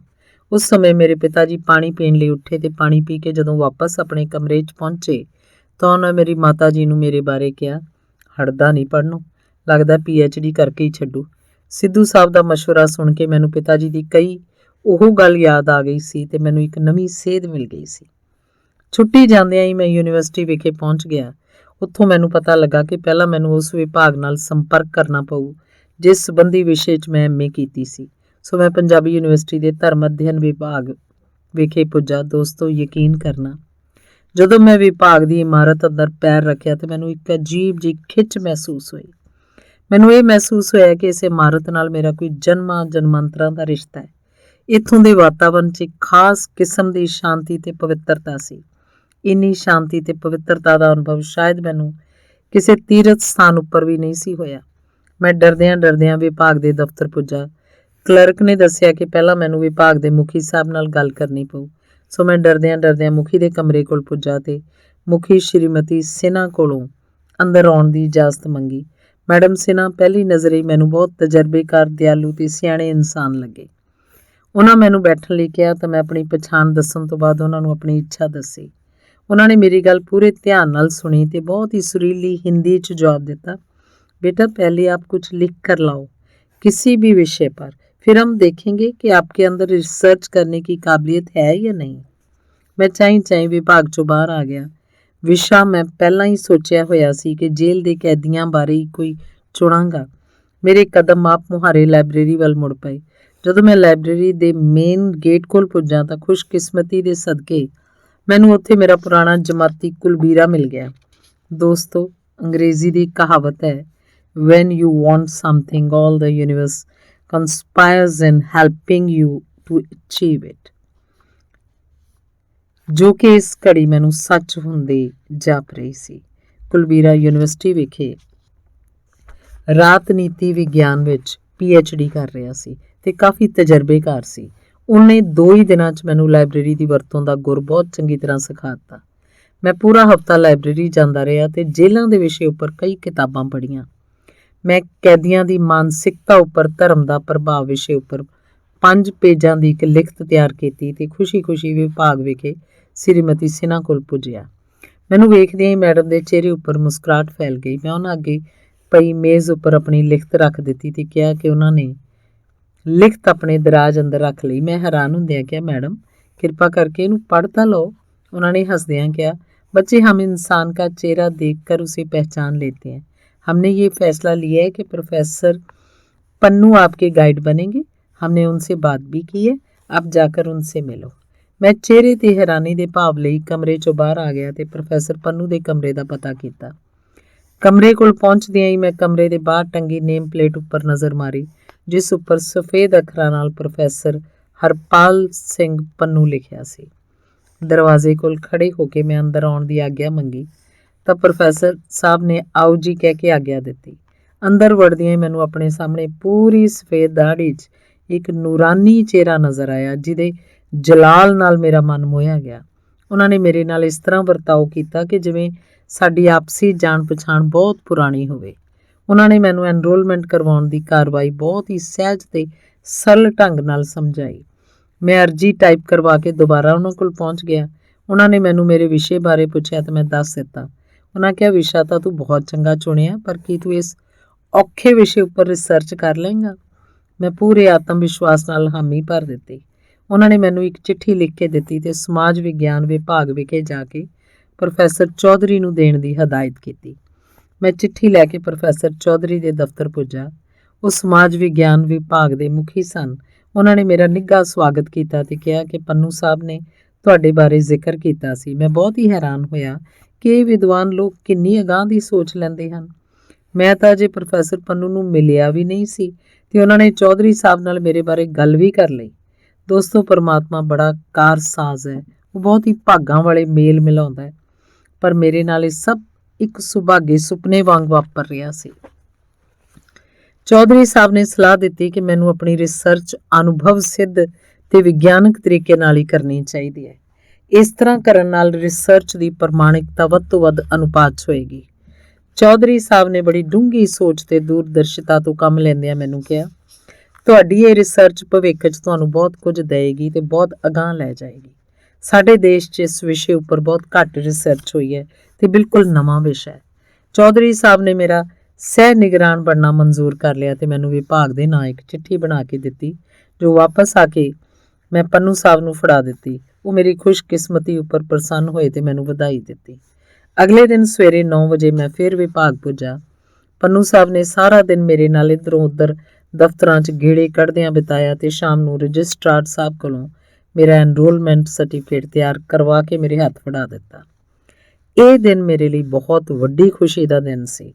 ਮੈਂ ਸਰਟੀਫਿਕੇਟ ਲੈ ਕੇ ਆਪਣੀ ਪ੍ਰੇਮਿਕਾ ਕੋਲ ਪੁੱਜਾ ਤਾਂ ਉਹ ਇਹਨੂੰ ਵੇਖ ਕੇ ਬਹੁਤ ਖੁਸ਼ ਹੋਈ ਤੇ ਕਹਿਣ ਲੱਗੀ, ਮਾਲਕ ਦੀ ਕਿਰਪਾ ਨਾਲ ਤੁਹਾਡਾ ਹੱਥ ਬਹੁਤ ਹੀ ਨੇਕ ਦਿਲ ਇਨਸਾਨਾਂ ਨੇ ਫੜਿਆ। ਤੁਸੀਂ ਇਹਨਾਂ ਦਾ ਮਾਣ ਸਦਾ ਬਣਾਈ ਰੱਖਣਾ ਤੇ ਉਹਨਾਂ ਨੂੰ ਕਦੇ ਵੀ ਸ਼ਿਕਾਇਤ ਦਾ ਮੌਕਾ ਨਾ ਦੇਣਾ। ਕੁਲਬੀਰੇ ਨੇ ਦੱਸਿਆ ਕਿ ਹੁਣ ਮੈਨੂੰ ਰਜਿਸਟ੍ਰੇਸ਼ਨ ਕਰਵਾਉਣ ਦੀ ਖਾਤਰ ਆਪਣਾ ਰਿਸਰਚ ਸਿਨਾਪਸਿਸ ਤਿਆਰ ਕਰਨਾ ਪਊ ਤੇ ਇਹ ਕਾਫੀ ਔਖਾ ਕੰਮ ਹੈ। ਅਗਲੇ ਦਿਨ ਮੈਂ ਪੰਨੂ ਸਾਹਿਬ ਨੂੰ ਮਿਲਿਆ। ਉਹਨਾਂ ਨੇ ਮੈਨੂੰ ਕਈ ਵਿਦਿਆਰਥੀਆਂ ਦੁਆਰਾ ਤਿਆਰ ਕੀਤੇ ਹੋਏ ਸਿਨਾਪਸਿਸ ਦੇ ਦਿੱਤੇ ਤੇ ਇਹਨਾਂ ਨੂੰ ਧਿਆਨ ਨਾਲ ਪੜ੍ਹਨ ਲਈ ਕਿਹਾ। ਅਗਲਾ ਹਫ਼ਤਾ ਮੈਂ ਇਹ ਸਿਨਾਪਸਿਸ ਪੜ੍ਹਨ 'ਚ ਹੀ ਬਿਤਾਇਆ ਤੇ ਆਪਣੇ ਸਿਨਾਪਸਿਸ ਦਾ ਕੱਚਾ ਖਰੜਾ ਤਿਆਰ ਕਰਕੇ ਪੰਨੂ ਸਰ ਨੂੰ ਵਿਖਾਇਆ। ਉਹਨਾਂ ਨੇ ਬੜੇ ਪਿਆਰ ਨਾਲ ਮੇਰੇ ਸਿਰ ਉੱਪਰ ਹੱਥ ਫੇਰਿਆ ਤੇ ਮੁਸਕਰਾਉਂਦਿਆਂ ਕਿਹਾ, ਪੁੱਤਰ ਤੂੰ ਬਹੁਤ ਕਾਹਲਾ ਹੈ ਤੇ ਰਿਸਰਚ ਦੇ ਕੰਮ ਕਾਹਲੀ 'ਚ ਨਹੀਂ ਹੁੰਦੇ। ਤੂੰ ਪਹਿਲਾਂ ਇਸ ਵਿਸ਼ੇ ਉੱਪਰ ਕਾਫੀ ਸਾਰੀਆਂ ਕਿਤਾਬਾਂ ਪੜ੍ਹ, ਫਿਰ ਉਹਨਾਂ ਦੇ ਵਿਸ਼ਲੇਸ਼ਣ ਦੇ ਆਧਾਰ ਤੇ ਆਪਣਾ ਸਿਨਾਪਸਿਸ ਤਿਆਰ ਕਰ। ਤੂੰ ਛੁੱਟੀ ਆਇਆ ਹੋਇਆ, ਜਾਂ ਕੁਝ ਮੌਜ ਮਸਤੀ ਕਰ ਤੇ ਘਰ ਦੇ ਕੰਮਕਾਜ 'ਚ ਮਾਂ-ਬਾਪ ਦਾ ਹੱਥ ਵਟਾ। ਸਿਨਾਪਸਿਸ ਤੂੰ ਆਪਣੀ ਅਗਲੀ ਛੁੱਟੀ ਵੇਲੇ ਤਿਆਰ ਕਰਕੇ ਲਿਆਈ। ਜਾ, ਵਾਹਿਗੁਰੂ ਭਲੀ ਕਰੇਗਾ। ਦੋਸਤੋ, ਮੈਂ ਬਹੁਤ ਹੈਰਾਨ ਸਾਂ ਕਿ ਪੜ੍ਹੇ ਲਿਖੇ ਵਿਦਵਾਨ ਤੇ ਬੁੱਧੀਜੀਵੀ ਲੋਕ ਇੰਨੀ ਡੂੰਘਾਈ 'ਚ ਕਿਸੇ ਇਨਸਾਨ ਦੀਆਂ ਸੰਬੰਧਿਤ ਔਕੜਾਂ ਨੂੰ ਵੀ ਸਮਝ ਲੈਂਦੇ ਹਨ। ਸ਼ਾਇਦ ਪਰਮਾਤਮਾ ਨੇ ਇਹਨਾਂ ਨੂੰ ਇੱਕ ਖਾਸ ਕਿਸਮ ਦੀ ਰੌਸ਼ਨ ਜ਼ਮੀਰੀ ਬਖਸ਼ੀ ਹੈ, ਨਹੀਂ ਤਾਂ ਮੇਰੇ ਵਰਗੇ ਕੈਦੀ ਦੀਆਂ ਪਰਿਵਾਰਕ ਮਜਬੂਰੀਆਂ ਤੇ ਜਵਾਨ ਉਮਰ ਦੀਆਂ ਉਮੰਗਾਂ ਨੂੰ ਬੁੱਝ ਲੈਣਾ ਕੋਈ ਸੌਖਾ ਕੰਮ ਨਹੀਂ। ਮੈਂ ਬਚਪਨ ਤੋਂ ਹੀ ਮਹਾਨ ਰਿਸ਼ੀਆਂ, ਮੁਨੀਆਂ, ਤਪਸਵੀਆਂ ਤੇ ਪੀਰੋ ਮੁਰਸ਼ਿਦਾਂ ਦੀਆਂ ਰਹੱਸਮਈ ਕਹਾਣੀਆਂ ਤਾਂ ਸੁਣੀਆਂ ਸਨ, ਪਰ ਯਥਾਰਥ ਜੀਵਨ 'ਚ ਅਜਿਹੇ ਸ਼ਖਸਾਂ ਨਾਲ ਮੇਰਾ ਟਕਰਾਅ ਕਦੇ ਵੀ ਨਹੀਂ ਸੀ ਹੋਇਆ। ਲੇਕਿਨ ਹੁਣ ਮੈਨੂੰ ਇਹ ਯਕੀਨ ਹੋ ਚੁੱਕਾ ਸੀ ਕਿ ਧਰਮ ਅਧਿਐਨ ਵਿਭਾਗ ਨਾਂ ਦੇ ਇਸ ਮਹਾਨ ਤੀਰਥ ਸਥਾਨ ਉੱਪਰ ਮੇਰਾ ਮੇਲ ਅਜਿਹੀਆਂ ਹੀ ਸ਼ਖਸੀਅਤਾਂ ਨਾਲ ਹੋ ਚੁੱਕਿਆ ਸੀ, ਜਿਨ੍ਹਾਂ ਦਾ ਬਾਣਾ ਤਾਂ ਦੁਨਿਆਵੀ ਸੀ, ਪਰ ਜਿਨ੍ਹਾਂ ਦੀਆਂ ਰੂਹਾਂ ਇਹਨਾਂ ਪੀਰਾਂ ਫਕੀਰਾਂ ਤੇ ਤਪਸਵੀਆਂ ਵਰਗੀਆਂ ਹੀ ਸਨ। ਇਸ ਤੋਂ ਬਾਅਦ ਮੈਂ ਆਪਣੀ ਸਾਰੀ ਛੁੱਟੀ ਘਰ ਦੇ ਕੰਮਕਾਜ ਕਰਦਿਆਂ ਬਤੀਤ ਕੀਤੀ ਤੇ ਨਿਸ਼ਚਿਤ ਮਿਤੀ ਉੱਪਰ ਜੇਲ੍ਹ ਵਿਖੇ ਪਹੁੰਚ ਗਿਆ। ਅੰਗ 7ਵਾਂ। ਲਾਡੀ ਭਾਜੀ ਤੇ ਸਿੱਧੂ ਸਾਹਿਬ ਮੇਰੀ ਐਨਰੋਲਮੈਂਟ ਦੀ ਖਬਰ ਸੁਣ ਕੇ ਬਹੁਤ ਖੁਸ਼ ਹੋਏ। ਗੁਰੂ ਜੀ ਨੇ ਕਿਹਾ, ਮੈਨੂੰ ਇਸ ਗੱਲ ਦਾ ਬਹੁਤ ਮਾਣ ਹੈ ਕਿ ਸਾਡੇ ਵਿੱਚੋਂ ਹੀ ਇੱਕ ਕੈਦੀ ਕੁਝ ਅਜਿਹਾ ਕਰ ਰਿਹਾ ਜਿਸ ਤੋਂ ਬਾਹਰ ਵੀ ਕਈ ਲੋਕ ਪ੍ਰੇਰਨਾ ਲੈ ਸਕਦੇ ਹਨ। ਸਿੱਧੂ ਸਾਹਿਬ ਨੇ ਮੈਨੂੰ ਗੱਡ ਕੇ ਥਾਪੀ ਦਿੱਤੀ, ਜਿਸ ਨਾਲ ਮੇਰਾ ਹੌਸਲਾ ਪਹਿਲਾਂ ਨਾਲੋਂ ਵੀ ਕਈ ਗੁਣਾ ਵੱਧ ਗਿਆ। ਹੁਣ ਮੈਂ ਜਰਨਲਿਜ਼ਮ ਦੀ ਪੜ੍ਹਾਈ ਹੋਰ ਵੀ ਵਧੇਰੇ ਲਗਨ ਨਾਲ ਸ਼ੁਰੂ ਕਰ ਦਿੱਤੀ। ਮੇਰੀ ਅਸਾਈਨਮੈਂਟ ਦਾ ਪਹਿਲਾਂ ਹੀ ਪੂਰੀ ਹੋ ਚੁੱਕੀ ਸੀ, ਸੋ ਹੁਣ ਮੈਂ ਇਮਤਿਹਾਨਾਂ ਦੀ ਤਿਆਰੀ 'ਚ ਲੱਗ ਗਿਆ। ਸਿੱਧੂ ਸਾਹਿਬ ਦੇ ਸੁਝਾਅ ਤੇ ਮੈਂ ਅੰਗਰੇਜ਼ੀ ਮਾਧਿਅਮ ਵਿੱਚ ਇਮਤਿਹਾਨ ਦੀ ਤਿਆਰੀ ਕਰ ਰਿਹਾ ਸਾਂ ਤੇ ਇਹਦਾ ਮੈਨੂੰ ਇੱਕ ਵੱਡਾ ਲਾਭ ਇਹ ਹੋਇਆ ਕਿ ਮੇਰੀ ਅੰਗਰੇਜ਼ੀ ਪਹਿਲਾਂ ਨਾਲੋਂ ਕਾਫੀ ਬਿਹਤਰ ਹੋ ਗਈ ਸੀ। 3 ਮਹੀਨੇ ਦੀ ਕਠਿਨ ਤਿਆਰੀ ਤੋਂ ਬਾਅਦ ਮੈਂ ਬਹੁਤ ਹੀ ਆਤਮ ਵਿਸ਼ਵਾਸ ਨਾਲ ਅੰਗਰੇਜ਼ੀ ਮਾਧਿਅਮ ਰਾਹੀਂ ਪੇਪਰ ਦਿੱਤੇ। ਨਤੀਜਾ ਆਉਣ ਤੇ ਮੈਨੂੰ 53% ਅੰਕ ਪ੍ਰਾਪਤ ਹੋਏ। ਇਹ ਅੰਕ ਮੇਰੇ ਲਈ ਪੰਜਾਬੀ ਮਾਧਿਅਮ ਰਾਹੀਂ ਪ੍ਰਾਪਤ ਹੋਣ ਵਾਲੇ 62% ਅੰਕਾਂ ਨਾਲੋਂ ਵੀ ਅਧਿਕ ਸਨ। ਇਸ ਨਾਲ ਮੈਨੂੰ ਆਪਣੀ ਅੰਗਰੇਜ਼ੀ ਭਾਸ਼ਾ ਦੀ ਮੁਹਾਰਤ ਉੱਪਰ ਕਾਫੀ ਵਿਸ਼ਵਾਸ ਹੋ ਗਿਆ ਤੇ ਮੈਂ ਨਿਸ਼ਚਾ ਕੀਤਾ ਕਿ ਆਪਣੀ PhD ਅੰਗਰੇਜ਼ੀ ਮਾਧਿਅਮ ਰਾਹੀਂ ਹੀ ਕਰਾਂਗਾ। ਮੈਂ ਪੰਨੂ ਸਾਹਿਬ ਨੂੰ ਚਿੱਠੀ ਲਿਖ ਕੇ ਆਪਣੇ ਨਤੀਜੇ ਬਾਰੇ ਦੱਸ ਦਿੱਤਾ ਤੇ ਉਹਨਾਂ ਨੇ ਮੈਨੂੰ ਵਧਾਈ ਦਿੰਦੇ ਹੋਏ ਇਸ ਖਤ ਦਾ ਜਵਾਬ ਭੇਜਿਆ। ਦੋਸਤੋ, ਜਿੰਨਾ ਉਹਨਾਂ ਦਾ ਮੇਰੇ ਉੱਪਰ ਵਿਸ਼ਵਾਸ ਵੱਧ ਰਿਹਾ ਸੀ, ਉਨਾ ਹੀ ਮੇਰਾ ਹੌਸਲਾ ਵੱਧ ਰਿਹਾ ਸੀ।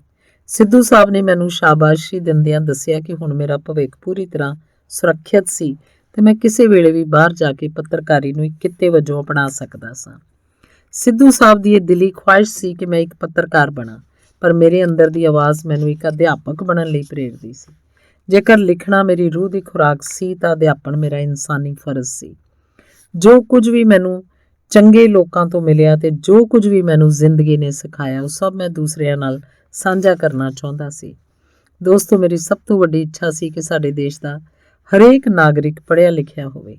ਖਾਸ ਤੌਰ ਤੇ ਮੈਂ ਚਾਹੁੰਦਾ ਸੀ ਕਿ ਜੇਲ੍ਹ ਅੰਦਰ ਵਸਦਾ ਹਰੇਕ ਬੰਦੀ ਪੜ੍ਹੇ ਲਿਖੇ, ਤਾਂ ਕਿ ਉਸ 'ਚ ਸਵੈ ਵਿਸ਼ਲੇਸ਼ਣ ਦੀ ਕਾਬਲੀਅਤ ਪੈਦਾ ਹੋ ਜਾਏ, ਕਿਉਂਕਿ ਕਿਸੇ ਵੀ ਵਿਅਕਤੀ ਦੇ ਸੁਧਰਨ ਵਿੱਚ ਸਵੈ ਵਿਸ਼ਲੇਸ਼ਣ ਦਾ ਸਭ ਤੋਂ ਵੱਡਾ ਹੱਥ ਹੁੰਦਾ ਹੈ। ਕਾਂਗਰਸ ਸਰਕਾਰ ਨੂੰ ਵਜ਼ਾਰਤ 'ਚ ਆਇਆ 1 ਸਾਲ ਦੇ ਲਗਭਗ ਹੋ ਚੁੱਕਾ ਸੀ ਤੇ ਸਾਰੀ ਜੇਲ੍ਹ ਅਕਾਲੀ ਦਲ ਦੇ ਵਰਕਰਾਂ ਤੇ ਮੰਤਰੀਆਂ ਨਾਲ ਭਰ ਚੁੱਕੀ ਸੀ। ਬਹੁਤ ਸਾਰੇ ਪਤਵੰਤੇ ਸੱਜਣ ਕੇਂਦਰੀ ਜੇਲ੍ਹ ਪਟਿਆਲਾ ਅੰਦਰ ਪਧਾਰ ਚੁੱਕੇ ਸਨ। ਵਿਜੀਲੈਂਸ ਵਿਭਾਗ ਨੇ ਵੀ ਇਸ ਕੰਮ 'ਚ ਪੂਰਾ ਯੋਗਦਾਨ ਪਾਇਆ ਤੇ ਜੇਲ੍ਹ ਅੰਦਰ ਬੰਦੀਆਂ ਦੀ ਗਿਣਤੀ ਕਾਫੀ ਵਧਾ ਦਿੱਤੀ। ਸ਼ਾਮ ਨੂੰ ਕਈ ਅਕਾਲੀ ਮੰਤਰੀ ਤੇ ਪ੍ਰਸ਼ਾਸਨਿਕ ਅਧਿਕਾਰੀ ਆਪੋ ਆਪਣੇ ਅਹਾਤਿਆਂ ਅੰਦਰ ਸੈਰ ਕਰਦੇ ਨਜ਼ਰ ਆ ਰਹੇ ਸਨ। ਉਹ ਕੈਦ ਦੇ ਸਮੇਂ ਦਾ ਸਦਉਪਯੋਗ ਆਪਣੇ ਵੱਡੇ ਵੱਡੇ ਪੇਟ ਘਟਾਉਣ ਲਈ ਕਰ ਰਹੇ ਸਨ। ਸਾਡੀ ਬੈਰਕ ਵਿੱਚ ਲਗਭਗ 30-35 ਮੰਜੇ ਲੱਗੇ ਸਨ ਤੇ ਹਰੇਕ ਮੰਜੇ ਤੋਂ ਦੂਜੇ ਮੰਜੇ ਵਿਚਕਾਰ 5 ਫੁੱਟ ਦੀ ਵਿੱਥ ਸੀ। ਜੇਲ੍ਹ ਅੰਦਰ ਜਗ੍ਹਾ ਦੀ ਘਾਟ ਤੇ ਜ਼ਿਆਦਾ ਭੀੜ ਭੜੱਕਾ ਹੋਣ ਕਾਰਨ ਜੇਲ੍ਹ ਪ੍ਰਸ਼ਾਸਨ ਨੇ ਕਾਫੀ ਅਕਾਲੀ ਵਰਕਰਾਂ ਤੇ ਲੋਕਲ ਲੀਡਰਾਂ ਨੂੰ ਸਾਡੀ ਬੈਰਕ 'ਚ ਪਾ ਦਿੱਤਾ ਸੀ। ਇਹ ਸਾਰੇ ਸਾਡੇ ਮੰਜਿਆਂ ਵਿਚਕਾਰ ਬਚਦੀ ਜਗ੍ਹਾ ਤੇ ਭੁੰਜੇ ਬਿਸਤਰਾ ਵਿਛਾ ਕੇ ਸੌਂਦੇ ਸਨ ਤੇ ਇਹ ਵੇਖ ਕੇ ਸਾਨੂੰ ਕਈ ਵਾਰੀ ਬਹੁਤ ਸ਼ਰਮ ਆਉਂਦੀ ਸੀ, ਕਿਉਂਕਿ ਉਹਨਾਂ ਦੇ ਕਾਨੂੰਨੀ ਤੌਰ ਤੇ ਕਸੂਰਵਾਰ ਹੋਣ ਜਾਂ ਨਾ ਹੋਣ ਦਾ ਫੈਸਲਾ ਤਾਂ ਨਿਆਂਪਾਲਕਾਂ ਦੇ ਹੱਥ ਸੀ, ਪਰ ਸਾਡੇ ਪਿਤਾ ਸਮਾਨ ਉਮਰ ਦੇ ਬਜ਼ੁਰਗਾਂ ਦਾ ਸਾਡੇ ਨਾਲੋਂ ਨੀਵੇਂ ਥਾਂ ਸੌਣਾ ਸਾਨੂੰ ਚੰਗਾ ਨਹੀਂ ਸੀ ਲੱਗਦਾ। ਸਾਡੀ ਬੈਰਕ 'ਚ ਸੌਣ ਵਾਲੇ ਸਾਰੇ ਬੰਦੇ ਬਹੁਤ ਦਿਲਦਾਰ ਤੇ ਮੁਖੌਲੀਏ ਸਨ। ਇਹਨਾਂ ਵਿੱਚੋਂ 2-3 ਤਾਂ ਆਪੋ ਆਪਣੇ ਇਲਾਕੇ ਦੇ MLA ਸਨ। ਇਹ ਸਾਰੇ ਜਣੇ ਸਾਰਾ ਦਿਨ ਆਪਸੀ ਮੁਖੌਲਬਾਜ਼ੀ ਤੇ ਤਾਸ਼ ਖੇਡਣ 'ਚ ਰੁੱਝੇ ਰਹਿੰਦੇ ਸਨ। ਸ਼ਾਇਦ ਇਹਨਾਂ ਨੂੰ ਜੇਲ੍ਹ ਤੇ ਪਿੰਡ ਦੀ ਸੱਥ ਵਿਚਕਾਰ ਕੋਈ ਫਰਕ ਨਹੀਂ ਸੀ ਜਾਪਦਾ। ਇੱਕ ਦਿਨ ਜਦੋਂ ਇੱਕ MLA ਸਾਹਿਬ ਬੈਰਕ ਵਿੱਚ ਇੱਧਰੋਂ ਉੱਧਰ ਟਹਿਲ ਰਹੇ ਸਨ ਤਾਂ ਇੱਕ ਵਰਕਰ ਨੇ ਮੁਖੌਲ ਕਰਦਿਆਂ ਕਿਹਾ ਕਿ MLA ਸਾਹਿਬ ਦਾ ਤਾਂ ਉਸ ਬਾਂਦਰ ਵਰਗਾ ਕੰਮ ਹੈ ਜਿਹਨੂੰ ਇੱਕ ਵਾਰੀ ਜੰਗਲ ਦਾ ਰਾਜਾ ਬਣਾ ਦਿੱਤਾ ਗਿਆ ਸੀ। ਉਸ ਕੋਲ ਇੱਕ ਗਊ ਫਰਿਆਦ ਲੈ ਕੇ ਗਈ ਕਿ ਮਹਾਰਾਜ, ਸ਼ੇਰ ਮੇਰਾ ਬੱਚਾ ਚੁੱਕ ਕੇ ਲੈ ਗਿਆ। ਬਸ ਗੱਲ ਸੁਣਨ ਦੀ ਦੇਰ ਸੀ, ਬਾਂਦਰ ਮਹਾਰਾਜ ਦਰਖਤ ਦੀ ਇੱਕ ਟਾਹਣੀ ਤੋਂ ਦੂਜੀ ਟਾਹਣੀ ਤੇ ਛਾਲਾਂ ਮਾਰਨ ਲੱਗ ਪਏ। ਗਊ ਨੇ ਬੜੀ ਹੈਰਾਨੀ ਨਾਲ ਪੁੱਛਿਆ ਕਿ ਮਹਾਰਾਜ, ਇਹ ਤੁਸੀਂ ਕੀ ਕਰ ਰਹੇ ਹੋ? ਬਾਂਦਰ ਨੇ ਜਵਾਬ ਦਿੱਤਾ ਕਿ ਮੈਂ ਤਾਂ ਆਪਣੀ ਭੱਜ ਨੱਠ ਕਰ ਰਿਹਾ, ਕਿਤੇ ਤੂੰ ਬਾਅਦ 'ਚ ਇਹ ਨਾ ਕਹਿ ਦੇਈਂ ਕਿ ਮੈਂ ਤੇਰੇ ਬੱਚੇ ਨੂੰ ਲੱਭਣ ਲਈ ਕੋਈ ਭੱਜ ਨੱਠ ਨਹੀਂ ਕੀਤੀ। ਉਸ ਵਿਅਕਤੀ ਦੀ ਗੱਲ ਸੁਣਦਿਆਂ ਹੀ ਸਾਰੇ ਵਰਕਰ ਉੱਚੀ ਉੱਚੀ ਹੱਸ ਪਏ ਤੇ ਐਮਐਲਏ ਸਾਹਿਬ ਵੀ ਮੁਸਕਰਾ ਪਏ। ਇੱਕ ਹੋਰ ਵਰਕਰ ਨੇ ਫਿਕਰਾ ਕੱਸਦਿਆਂ ਕਿਹਾ ਕਿ ਐਮਐਲਏ ਸਾਹਿਬ ਵੀ ਸਾਨੂੰ ਸਾਰਿਆਂ ਨੂੰ ਰਿਹਾ ਕਰਾਉਣ ਲਈ ਭੱਜ ਨੱਠ ਕਰ ਰਹੇ ਹਨ। ਅਸੀਂ ਸਾਰੇ ਬੰਦੀ ਇਹਨਾਂ ਪਤਵੰਤੇ ਸੱਜਣਾ ਨਾਲ ਕਾਫੀ ਘੁਲ ਮਿਲ ਚੁੱਕੇ ਸਾਂ ਤੇ ਅਕਸਰ ਉਹਨਾਂ ਨੂੰ ਜੇਲ੍ਹ ਅੰਦਰ ਪੇਸ਼ ਆਉਣ ਵਾਲੀਆਂ ਔਕੜਾਂ ਤੋਂ ਜਾਣੂ ਕਰਾਉਂਦੇ ਰਹਿੰਦੇ ਸਾਂ। ਇਹਨਾਂ 'ਚੋਂ ਕੁਝ ਦਰਿਆ ਦਿਲ ਸ਼ਖਸਾਂ ਨੇ ਜੇਲ੍ਹ ਅੰਦਰ ਭਲਾਈ ਦੇ ਕੰਮ ਕੀਤੇ ਤੇ ਜਿਨ੍ਹਾਂ 'ਚੋਂ ਮੁੱਖ ਕੰਮ ਗੁਰੂ ਘਰ ਦੇ ਵਿਕਾਸ ਲਈ ਫੰਡ ਮੁਹੱਈਆ ਕਰਵਾਉਣਾ, ਕ੍ਰਿਕਟ ਟੀਮ ਨੂੰ ਖੇਡਣ ਲਈ ਸਮਾਨ ਮੰਗਵਾ ਕੇ ਦੇਣਾ ਤੇ ਬੰਦੀਆਂ ਦੇ ਸਿੱਖਣ ਲਈ ਭਲਾਈ ਦਫ਼ਤਰ ਵਿਖੇ ਕੰਪਿਊਟਰ ਮੁਹੱਈਆ ਕਰਵਾਉਣਾ ਸੀ। ਦੋਸਤੋ, ਸਾਡੇ ਪੰਜਾਬ ਲਈ ਇਹ ਬੜੀ ਖੁਸ਼ਕਿਸਮਤੀ ਵਾਲੀ ਗੱਲ ਹੈ ਕਿ ਪਿਛਲੇ 10 ਕੁ ਸਾਲਾਂ ਤੋਂ ਵਜ਼ਾਰਤੀ ਤੇ ਵਿਰੋਧੀ ਧਿਰ ਦੀਆਂ ਸਰਕਾਰਾਂ ਨੇ ਜੇਲ੍ਹਾਂ ਦੇ ਸੁਧਾਰ ਲਈ ਬਹੁਤ ਸ਼ਲਾਘਾਯੋਗ ਕਦਮ ਉਠਾਏ ਹਨ। ਇਸੇ ਕਾਰਨ ਪੰਜਾਬ ਦੀਆਂ ਜੇਲ੍ਹਾਂ ਦਾ ਵਾਤਾਵਰਣ ਦੂਜੇ ਰਾਜਾਂ ਦੀਆਂ ਜੇਲ੍ਹਾਂ ਨਾਲੋਂ ਕਾਫੀ ਚੰਗਾ ਹੈ। ਜੇਲ੍ਹ ਦੀ ਹਰ ਬੈਰਕ 'ਚ ਟੈਲੀਵਿਜ਼ਨ ਹਨ, ਬੰਦੀਆਂ ਨੂੰ ਠੰਡਾ ਪਾਣੀ ਮੁਹੱਈਆ ਕਰਾਉਣ ਲਈ ਥਾਂ ਵਾਟਰ ਕੂਲਰ ਲੱਗੇ ਹੋਏ ਹਨ। ਜੇਲ੍ਹ ਦੀ ਲਾਇਬ੍ਰੇਰੀ ਵਿਖੇ ਕਾਫੀ ਜਾਣਕਾਰੀ ਭਰਪੂਰ ਕਿਤਾਬਾਂ ਹਨ। ਬੰਦੀਆਂ ਦੀ ਪੜ੍ਹਾਈ ਲਈ ਸਟੱਡੀ ਸੈਂਟਰ ਬਣਿਆ ਹੋਇਆ ਹੈ ਤੇ ਕਈ ਸਮਾਜ ਸੇਵੀ ਸੰਸਥਾਵਾਂ ਬੰਦੀਆਂ ਦੀ ਪੜ੍ਹਾਈ ਦਾ ਖਰਚਾ ਉਠਾਉਂਦੀਆਂ ਹਨ। ਸ਼੍ਰੀਮਤੀ ਕਿਰਨ ਬੇਦੀ ਤੋਂ ਪ੍ਰੇਰਿਤ ਹੋ ਕੇ ਜੇਲ੍ਹ ਪ੍ਰਸ਼ਾਸਨ ਵੀ ਬੰਦੀਆਂ ਦੀ ਭਲਾਈ ਲਈ ਯਤਨਸ਼ੀਲ ਰਹਿੰਦਾ ਹੈ। ਬੰਦੀਆਂ ਪ੍ਰਤੀ ਜੇਲ੍ਹ ਪ੍ਰਸ਼ਾਸਨ ਦੇ ਰਵੱਈਏ 'ਚ ਕ੍ਰਾਂਤੀਕਾਰੀ ਪਰਿਵਰਤਨ ਹੋਏ ਹਨ। ਇਹਦਾ ਇੱਕ ਵੱਡਾ ਕਾਰਨ ਮੀਡੀਆ ਦਾ ਜੇਲ੍ਹਾਂ ਪ੍ਰਤੀ ਵਧੇਰੇ ਉਤਸੁਕ ਹੋਣਾ ਹੈ। ਜੇਲ੍ਹ ਅੰਦਰ 1.5 ਕੁ ਹਫ਼ਤਾ ਬਿਤਾ ਕੇ ਬਹੁਤੇ ਅਕਾਲੀ ਵਰਕਰ ਤੇ ਮੰਤਰੀ ਵਾਪਸ ਘਰਾਂ ਨੂੰ ਪਰਤ ਗਏ। ਹੁਣ ਇਹਨਾਂ 'ਚੋਂ ਕੁਝ ਵੱਡੇ ਮੰਤਰੀ ਤੇ ਵਿਜੀਲੈਂਸ ਦੇ ਸ਼ਿਕਾਰ ਪਤਵੰਤੇ ਸੱਜਣੇ ਜੇਲ੍ਹ ਅੰਦਰ ਰਹਿ ਗਏ ਸਨ। ਇਹਨਾਂ ਪਤਵੰਤੇ ਸੱਜਣਾਂ 'ਚੋਂ ਮੁੱਖ ਸ਼ਰਮਾ ਜੀ ਸਨ। 2 ਕੁ ਮਹੀਨੇ ਹਸਪਤਾਲ ਵਿਖੇ ਡਾਕਟਰ ਤੋਂ ਮੁੰਜ ਲੁਹਾਉਣ ਤੋਂ ਬਾਅਦ ਉਹ ਸਾਡੀ B ਕਲਾਸ ਬੈਰਕ ਵਿਖੇ ਪਹੁੰਚ ਗਏ। ਬਹੁਤ ਹੀ ਤਜਰਬੇਕਾਰ ਤੇ ਵਿਦਵਾਨ ਇਨਸਾਨ ਸਨ। ਉਹਨਾਂ ਦਾ ਕਿਤਾਬੀ ਗਿਆਨ ਬਹੁਤ ਜ਼ਿਆਦਾ ਸੀ ਤੇ ਉਹ ਹਰ ਸਮੇਂ ਕੋਈ ਨਾ ਕੋਈ ਕਿਤਾਬ ਪੜ੍ਹਦੇ ਰਹਿੰਦੇ ਸਨ। ਉਹ ਬਹੁਤ ਹੀ ਚੰਗੀਆਂ ਤੇ ਉਸਾਰੂ ਕਿਤਾਬਾਂ ਪੜ੍ਹਦੇ ਸਨ। ਉਹਨਾਂ ਨੇ ਬਹੁਤ ਸਾਰੀਆਂ ਕਿਤਾਬਾਂ ਇਕੱਠੀਆਂ ਵੀ ਕੀਤੀਆਂ ਹੋਈਆਂ ਸਨ। ਮੇਰੇ ਤੇ ਲਾਡੀ ਭਾਜੀ ਤਾਂ ਉਹਨਾਂ ਨਾਲ ਕਾਫੀ ਡੂੰਘਾ ਪਿਆਰ ਪੈ ਚੁੱਕਾ ਸੀ ਤੇ ਅਸੀਂ ਉਹਨਾਂ ਨੂੰ ਸ਼ਰਮਾ ਅੰਕਲ ਕਹਿ ਕੇ ਬੁਲਾਉਂਦੇ ਸਾਂ। ਸ਼ਰਮਾ ਅੰਕਲ ਵੀ ਸਿੱਧੂ ਸਾਹਿਬ ਵਾਂਗੂ ਸਾਡੀ ਖੁਸ਼ਕਿਸਮਤੀ ਦੇ ਸਦਕੇ ਹੀ ਅੰਦਰ ਆਏ ਸਨ ਤੇ ਅਸੀਂ ਉਹਨਾਂ ਦੀਆਂ ਲਗਭਗ ਸਾਰੀਆਂ ਕਿਤਾਬਾਂ ਪੜ੍ਹ ਚੁੱਕੇ ਸਾਂ। ਇਹਨਾਂ ਚੰਗੀਆਂ ਕਿਤਾਬਾਂ ਨੇ ਸਾਡੇ ਚੰਗੇ ਤਜਰਬਿਆਂ 'ਚ ਬਹੁਤ ਜ਼ਿਆਦਾ ਵਾਧਾ ਕੀਤਾ ਤੇ ਸਾਨੂੰ ਕਈ ਮਹਾਨ ਵਿਦਵਾਨਾਂ ਦੀ ਸੋਚ ਤੋਂ ਵਾਕਿਫ ਕਰਵਾਇਆ। ਜਰਨਲਿਜ਼ਮ ਦਾ PG ਡਿਪਲੋਮਾ ਤਾਂ ਮੈਂ ਕਰ ਲਿਆ ਸੀ, ਪਰ ਹੁਣ ਮੈਂ ਆਪਣੇ ਕਿਸੇ ਆਰਟੀਕਲ ਨੂੰ ਅਖਬਾਰ 'ਚ ਛਪਿਆ ਦੇਖ ਕੇ ਆਪਣੇ ਆਤਮ ਵਿਸ਼ਵਾਸ 'ਚ ਵਾਧਾ ਕਰਨਾ ਚਾਹੁੰਦਾ ਸੀ। ਸੋ ਮੈਂ ਦਿਨ ਰਾਤ ਇੱਕ ਕਰਕੇ ਕੁਝ ਆਰਟੀਕਲ ਲਿਖਣ 'ਚ ਜੁਟ ਗਿਆ। ਗੁਰੂ ਜੀ ਨੇ ਮੈਨੂੰ ਕਿਸੇ ਤਤਕਾਲਿਕ ਮਸਲੇ ਬਾਰੇ ਲਿਖਣ ਦੀ ਸਲਾਹ ਦਿੱਤੀ। ਕੁਦਰਤੀ ਉਹਨਾਂ ਹੀ ਦਿਨਾਂ 'ਚ ਜੇਲ੍ਹ ਤੋੜਨ ਦੀਆਂ ਕਾਫੀ ਘਟਨਾਵਾਂ ਵਾਪਰੀਆਂ ਤੇ ਮੈਨੂੰ ਇਹ ਤਤਕਾਲਿਕ ਕਾਰਨ ਵੀ ਪੰਜਾਬੀ ਮਿਲ ਗਿਆ। ਮੈਂ ਜੇਲ੍ਹ ਤੋੜਨ ਦੀਆਂ ਘਟਨਾਵਾਂ ਉੱਪਰ ਆਰਟੀਕਲ ਲਿਖੇ ਤੇ ਪੰਜਾਬੀ ਟ੍ਰਿਬਿਊਨ ਤੇ ਰੋਜ਼ਾਨਾ ਅਜੀਤ ਦੇ ਸੰਪਾਦਕਾਂ ਨੂੰ ਭੇਜ ਦਿੱਤੇ। ਸ਼ਰਮਾ ਅੰਕਲ ਨੇ ਮੈਨੂੰ ਤਾੜਦਿਆਂ ਕਿਹਾ, ਯਾਰ ਤੂੰ ਤਾਂ ਸਾਰਾ ਦਿਨ ਇਹਨਾਂ ਆਰਟੀਕਲਾਂ ਨੂੰ ਲਿਖਣ 'ਚ ਹੀ ਆਪਣਾ ਸਮਾਂ ਗਵਾ ਦਿੰਦਾ। ਮੈਂ ਚੁੱਪ ਰਿਹਾ ਤੇ ਸੋਚਿਆ ਕਿ ਹੁਣ ਮੇਰੀ ਜ਼ੁਬਾਨ ਨਹੀਂ, ਅਖਬਾਰ 'ਚ ਲਿਖੇ ਮੇਰੇ ਆਰਟੀਕਲ ਹੀ ਬੋਲਣਗੇ। ਹਫ਼ਤਾ ਕੁ ਬੀਤਣ ਉਪਰੰਤ ਕੁਝ ਸ਼ੁਭ ਚਿੰਤਕ ਬੰਦੀ ਭੱਜੇ ਮੇਰੇ ਕੋਲ ਆਏ ਤੇ ਮੈਨੂੰ ਦੱਸਿਆ ਕਿ ਮੇਰਾ ਆਰਟੀਕਲ ਪੰਜਾਬੀ ਟ੍ਰਿਬਿਊਨ 'ਚ ਛਪਿਆ ਸੀ। ਮੈਂ ਕਈ ਥਾਂ ਗਿਆ ਤੇ ਪੰਜਾਬੀ ਟ੍ਰਿਬਿਊਨ ਲੱਭ ਕੇ ਲੈ ਆਇਆ। ਇਹਨੂੰ ਪੜ੍ਹਨ ਉਪਰੰਤ ਮੇਰੀ ਖੁਸ਼ੀ ਦਾ ਕੋਈ ਟਿਕਾਣਾ ਨਾ ਰਿਹਾ ਕਿ ਅਜਿਹੀ ਇੱਕ ਵੀ ਲਾਈਨ ਨਹੀਂ ਸੀ ਜੋ ਕਿ ਸੰਪਾਦਕ ਨੇ ਐਡੀਟਿੰਗ ਕਰਨ ਵੇਲੇ ਕੱਟ ਦਿੱਤੀ ਹੋਵੇ। ਪੂਰੇ ਦਾ ਪੂਰਾ ਆਰਟੀਕਲ ਹੂ ਬਹੂ ਛਪਿਆ ਸੀ।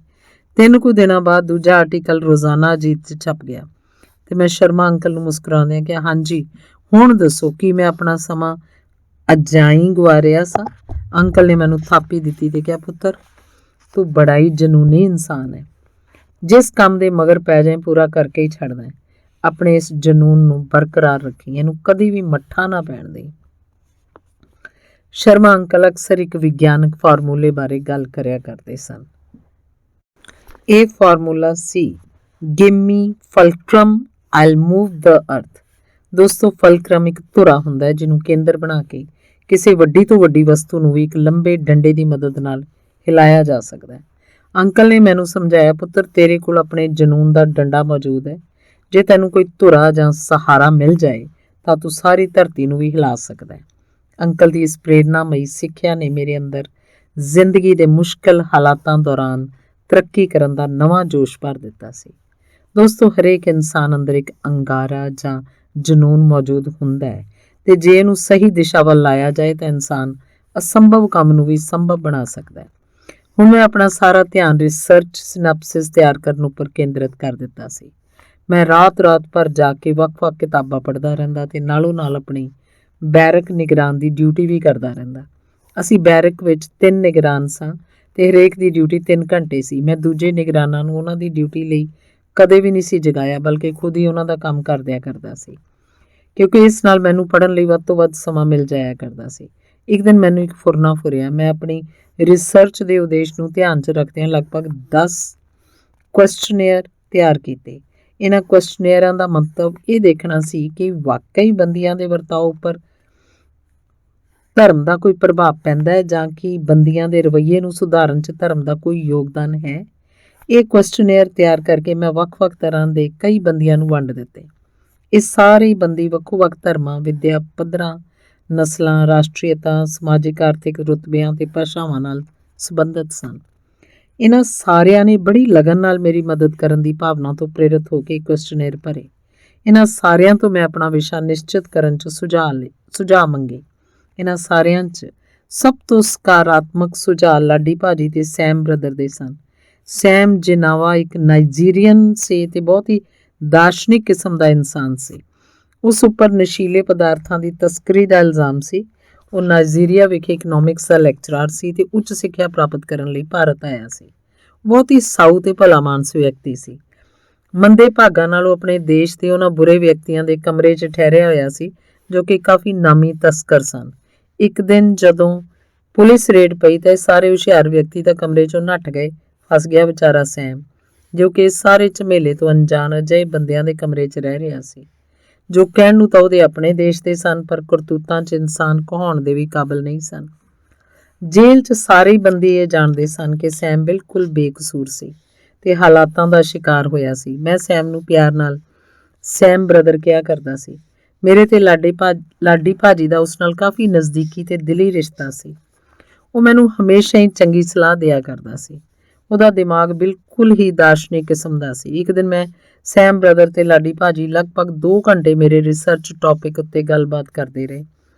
ਜੋ ਨਤੀਜਾ ਨਿਕਲਿਆ ਉਹ ਬਹੁਤ ਹੀ ਉਸਾਰੂ ਸਿੱਧ ਹੋਇਆ। ਤੈਅ ਹੋਇਆ ਕਿ ਮੇਰਾ research topic role of religion in transforming ਦਾ ਬਿਹੇਵੀਅਰ ਆਫ ਪ੍ਰਿਜ਼ਨਰਸ ਹੋਏਗਾ। ਜਦੋਂ ਮੈਂ ਸਿੱਧੂ ਸਾਹਿਬ ਨੂੰ ਇਸ ਟੌਪਿਕ ਬਾਰੇ ਦੱਸਿਆ ਤਾਂ ਉਹਨਾਂ ਨੇ ਕਿਹਾ ਕਿ ਤੂੰ ਆਪਣੀ ਰਿਸਰਚ ਲਈ ਵਿਗਿਆਨਕ ਕਿਸਮ ਦੀ ਮੈਥੋਡੋਲੋਜੀ ਅਪਣਾਈ ਹੈ ਤੇ ਤੇਰੇ ਸਹਿ ਨਿਗਰਾਨ ਵੀ ਸਮਾਜ ਵਿਗਿਆਨ ਵਿਭਾਗ 'ਚੋਂ ਹਨ। ਤੈਨੂੰ ਇਸ ਟੌਪਿਕ ਵਿੱਚ ਸਮਾਜ ਵਿਗਿਆਨ ਦੇ ਦ੍ਰਿਸ਼ਟੀਕੋਣ ਤੋਂ ਵੀ ਕੁਝ ਅੱਖਰ ਜੋੜਨੇ ਚਾਹੀਦੇ ਹਨ। ਇਹਦਾ ਫਾਇਦਾ ਇਹ ਹੋਏਗਾ ਕਿ ਤੂੰ ਭਵਿੱਖ 'ਚ ਸਮਾਜ ਵਿਗਿਆਨ ਦਾ ਲੈਕਚਰਰ ਬਣਨ ਦੇ ਕਾਬਿਲ ਵੀ ਹੋ ਜਾਏਗਾ। ਮੈਨੂੰ ਸਿੱਧੂ ਸਾਹਿਬ ਦਾ ਇਹ ਮਸ਼ਵਰਾ ਕਾਫੀ ਜਚਿਆ ਤੇ ਮੈਂ ਲਾਡੀ ਭਾਜੀ ਤੇ ਸੈਮ ਨਾਲ ਸਲਾਹ ਕਰਕੇ ਆਪਣਾ topic role of religion in transforming the social behaviour of prisoners ਕਰ ਲਿਆ। ਹੁਣ ਮੈਂ ਆਪਣਾ ਸਾਰਾ ਧਿਆਨ ਇਸ ਟੌਪਿਕ ਮੁਤਾਬਕ ਆਪਣਾ ਰਿਸਰਚ ਸਿਨੈਪਸਿਸ ਤਿਆਰ ਕਰਨ 'ਚ ਲਾ ਦਿੱਤਾ। 3 ਮਹੀਨਿਆਂ ਦੀ ਮਿਹਨਤ ਤੋਂ ਬਾਅਦ ਮੈਂ ਆਪਣਾ ਸਿਨੈਪਸਿਸ ਤਿਆਰ ਕਰ ਲਿਆ ਤੇ ਹੁਣ ਸਿਰਫ ਇਹਨੂੰ ਟਾਈਪ ਕਰਾਉਣਾ ਹੀ ਬਾਕੀ ਸੀ। ਮੇਰਾ ਛੁੱਟੀ ਜਾਣ ਦਾ ਹੱਕ ਬਣਿਆ ਹੋਇਆ ਸੀ ਤੇ ਮੈਂ ਭਲਾਈ ਦਫ਼ਤਰ ਜਾ ਕੇ ਛੁੱਟੀ ਦੇ ਕਾਗਜ਼ ਹੈੱਡ ਆਫਿਸ ਨੂੰ ਤੋਰ ਦਿੱਤੇ। ਅੱਗੇ ਦਾ ਕੰਮ ਲੱਕੀ ਵੀਰ ਜੀ ਦੇ ਸਪੁਰਦ ਸੀ। ਕਹਿਣ ਨੂੰ ਤਾਂ ਲੱਕੀ ਵੀਰ ਜੀ ਮੇਰੇ ਚਚੇਰੇ ਭਰਾ ਹਨ, ਪਰ ਉਹਨਾਂ ਕਦੇ ਵੀ ਮੈਨੂੰ ਆਪਣੇ ਸਕੇ ਭਰਾ ਤੋਂ ਘੱਟ ਨਹੀਂ ਸਮਝਿਆ। ਮੇਰੇ ਚਾਚੇ ਤਾਇਆਂ ਦੇ ਟੱਬਰ 'ਚੋਂ ਇਹ ਮੇਰੇ ਸਭ ਤੋਂ ਨਜ਼ਦੀਕੀ ਹਨ ਤੇ ਅਜਿਹੇ ਸ਼ਖਸ ਹਨ ਜੋ ਕੈਦ ਦੇ ਸਮੇਂ ਦੌਰਾਨ ਹਮੇਸ਼ਾ ਮੇਰੇ ਮੋਢੇ ਨਾਲ ਮੋਢਾ ਜੋੜ ਕੇ ਖੜੇ। ਉਹਨਾਂ ਦਾ ਹਮੇਸ਼ਾ ਮੇਰੇ ਨਾਲ ਖੜਨਾ ਮੇਰੀ ਖੁਸ਼ਕਿਸਮਤੀ ਦਾ ਇੱਕ ਵੱਡਾ ਹਿੱਸਾ ਹੈ। ਸਾਨੂੰ ਇੱਕ ਦੂਜੇ ਉੱਪਰ ਬਹੁਤ ਮਾਣ ਹੈ ਤੇ ਮੈਂ ਪਰਮਾਤਮਾ ਅੱਗੇ ਅਰਦਾਸ ਕਰਦਾ ਕਿ ਸਾਡਾ ਇਹ ਰਿਸ਼ਤਾ ਸਦਾ ਬਣਿਆ ਰਹੇ। ਲੱਕੀ ਵੀਰ ਜੀ ਇੱਕ ਸਰਕਾਰੀ ਵਿਭਾਗ 'ਚ ਗਜ਼ਟਡ ਆਫੀਸਰ ਹਨ। ਬਹੁਤ ਹੀ ਸ਼ਰਮੀਲੇ, ਸਾਊ ਤੇ ਸੰਤ ਸੁਭਾਅ ਵਿਅਕਤੀ ਹਨ। ਉਹਨਾਂ ਦੀ ਪਤਨੀ ਸੀਮਾ ਬਹੁਤ ਹੀ ਤਹਿਜ਼ੀਬ ਤੇ ਸਲੀਕੇ ਵਾਲੀ ਔਰਤ ਹੈ। ਰਾਹੁਲ ਤੇ ਰੂਹੀ ਉਹਨਾਂ ਦੇ 2 ਬੱਚੇ ਹਨ। ਉਹਨਾਂ ਨੂੰ ਵੀ ਆਪਣੇ ਮਾਤਾ ਪਿਤਾ ਤੇ ਚੰਗੇ ਗੁਣ ਵਿਰਾਸਤ 'ਚ ਮਿਲੇ ਹਨ। ਸੀਮਾ ਭਾਬੀ ਆਪਣੇ ਬੱਚਿਆਂ ਦੀ ਪੜ੍ਹਾਈ ਤੇ ਸਰਬਪੱਖੀ ਵਿਕਾਸ ਪ੍ਰਤੀ ਪੂਰੀ ਜਾਗਰੂਕ ਹੈ। ਉਹ ਸਦਾ ਕਹਿੰਦੀ ਹੈ, ਮੈਂ ਕਦੇ ਵੀ ਇਹ ਇੱਛਾ ਨਹੀਂ ਕੀਤੀ ਕਿ ਮੇਰੇ ਬੱਚੇ ਚੰਗੇ ਪੜ੍ਹ ਲਿਖ ਕੇ ਡਾਕਟਰ, ਵਕੀਲ ਜਾਂ ਇੰਜੀਨੀਅਰ ਬਣ। ਮੇਰੀ ਤਾਂ ਬਸ ਇਹੋ ਇੱਛਾ ਹੈ ਕਿ ਮੇਰੇ ਬੱਚੇ ਭਵਿੱਖ 'ਚ ਚੰਗੇ ਇਨਸਾਨ ਬਣਨ ਤੇ ਖੁਦ ਆਪਣੀ ਹਿੰਮਤ ਨਾਲ ਆਪਣਾ ਭਵਿੱਖ ਸੁਆਰਨ। ਮੈਂ ਸੀਮਾ ਭਾਬੀ ਨੂੰ ਸਦਾ ਆਪਣੀ ਮਾਂ ਸਮਾਨ ਤੇ ਉਹਨੇ ਹਮੇਸ਼ਾ ਮੈਨੂੰ ਆਪਣੇ ਪੁੱਤਰ ਸਮਾਨ ਅਹਿਮੀਅਤ ਦਿੱਤੀ ਹੈ। ਲੱਕੀ ਵੀਰ ਜੀ ਦੇ ਪਰਿਵਾਰ ਨਾਲ ਮੇਰਾ ਰਿਸ਼ਤਾ ਬਹੁਤ ਹੀ ਭਾਵਨਾਤਮਕ ਹੈ।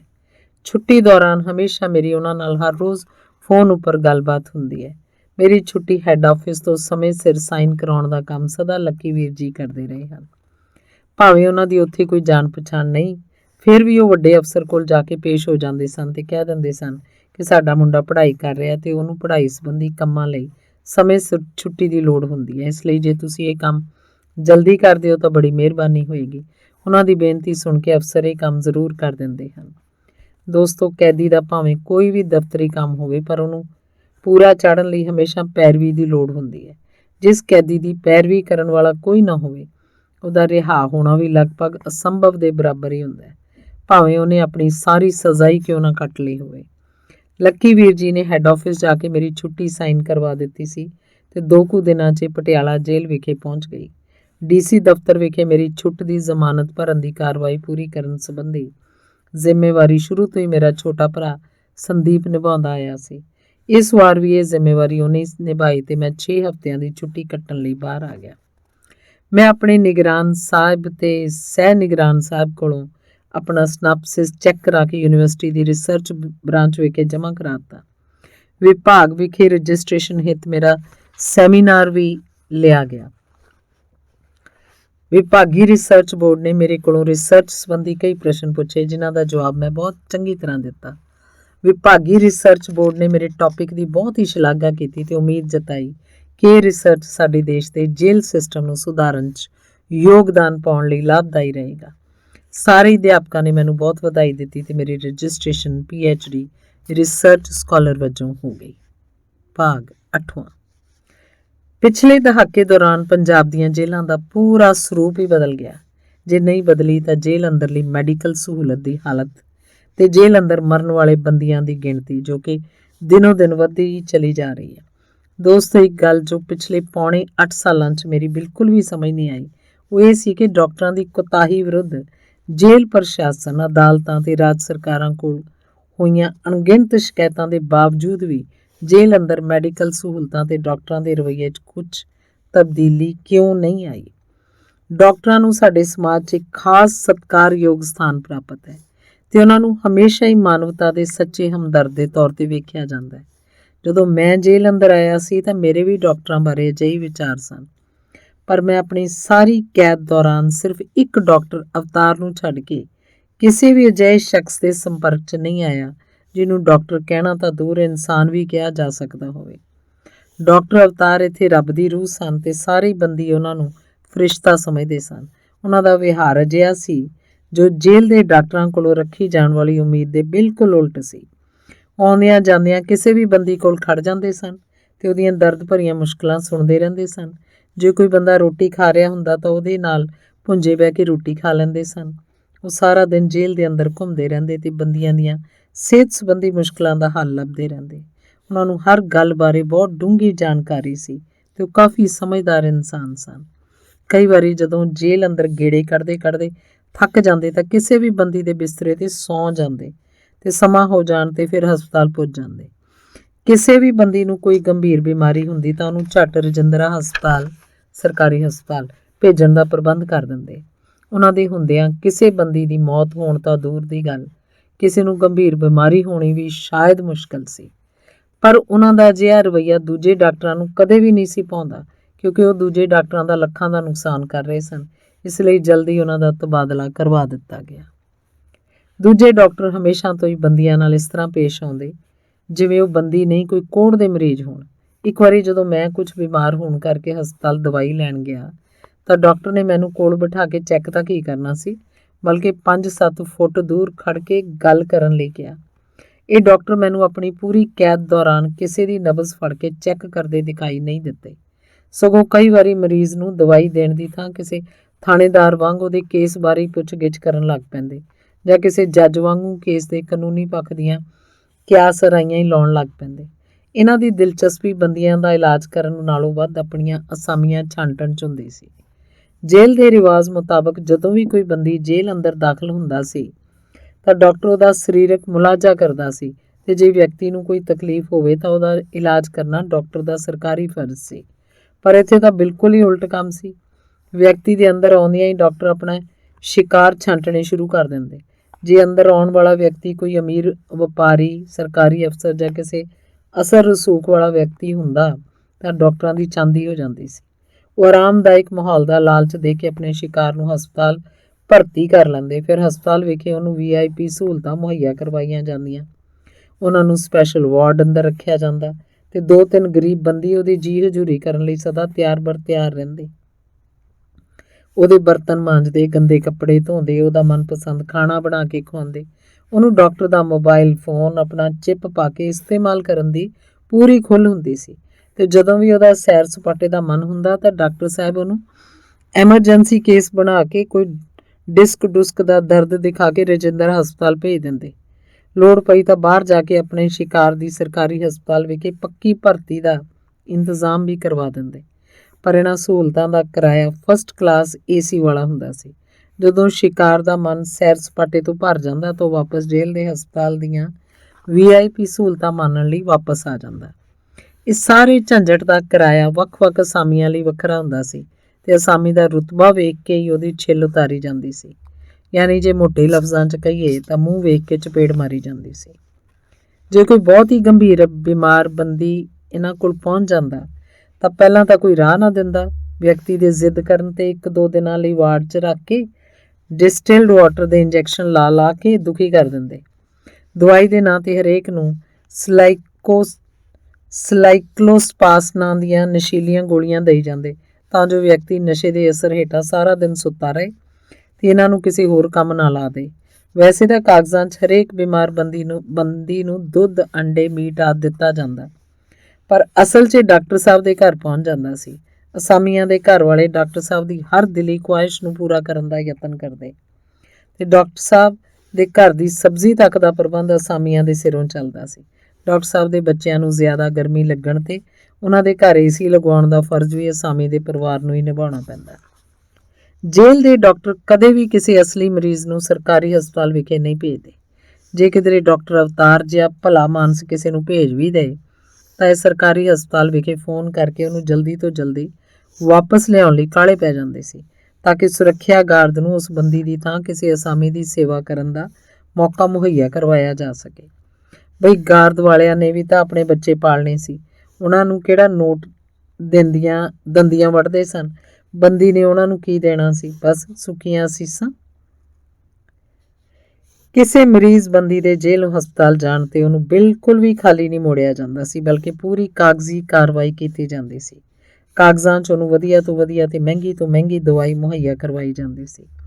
ਮਰੀਜ਼ ਦੀ ਪਰਚੀ ਉੱਪਰ ਬੜੀ ਗੋਲਮੋਲ ਅੱਖਰਾਂ 'ਚ ਕਈ ਤਰ੍ਹਾਂ ਦੇ ਟੈਸਟ ਕਰਾਉਣ ਲਈ ਲਿਖਿਆ ਜਾਂਦਾ ਸੀ।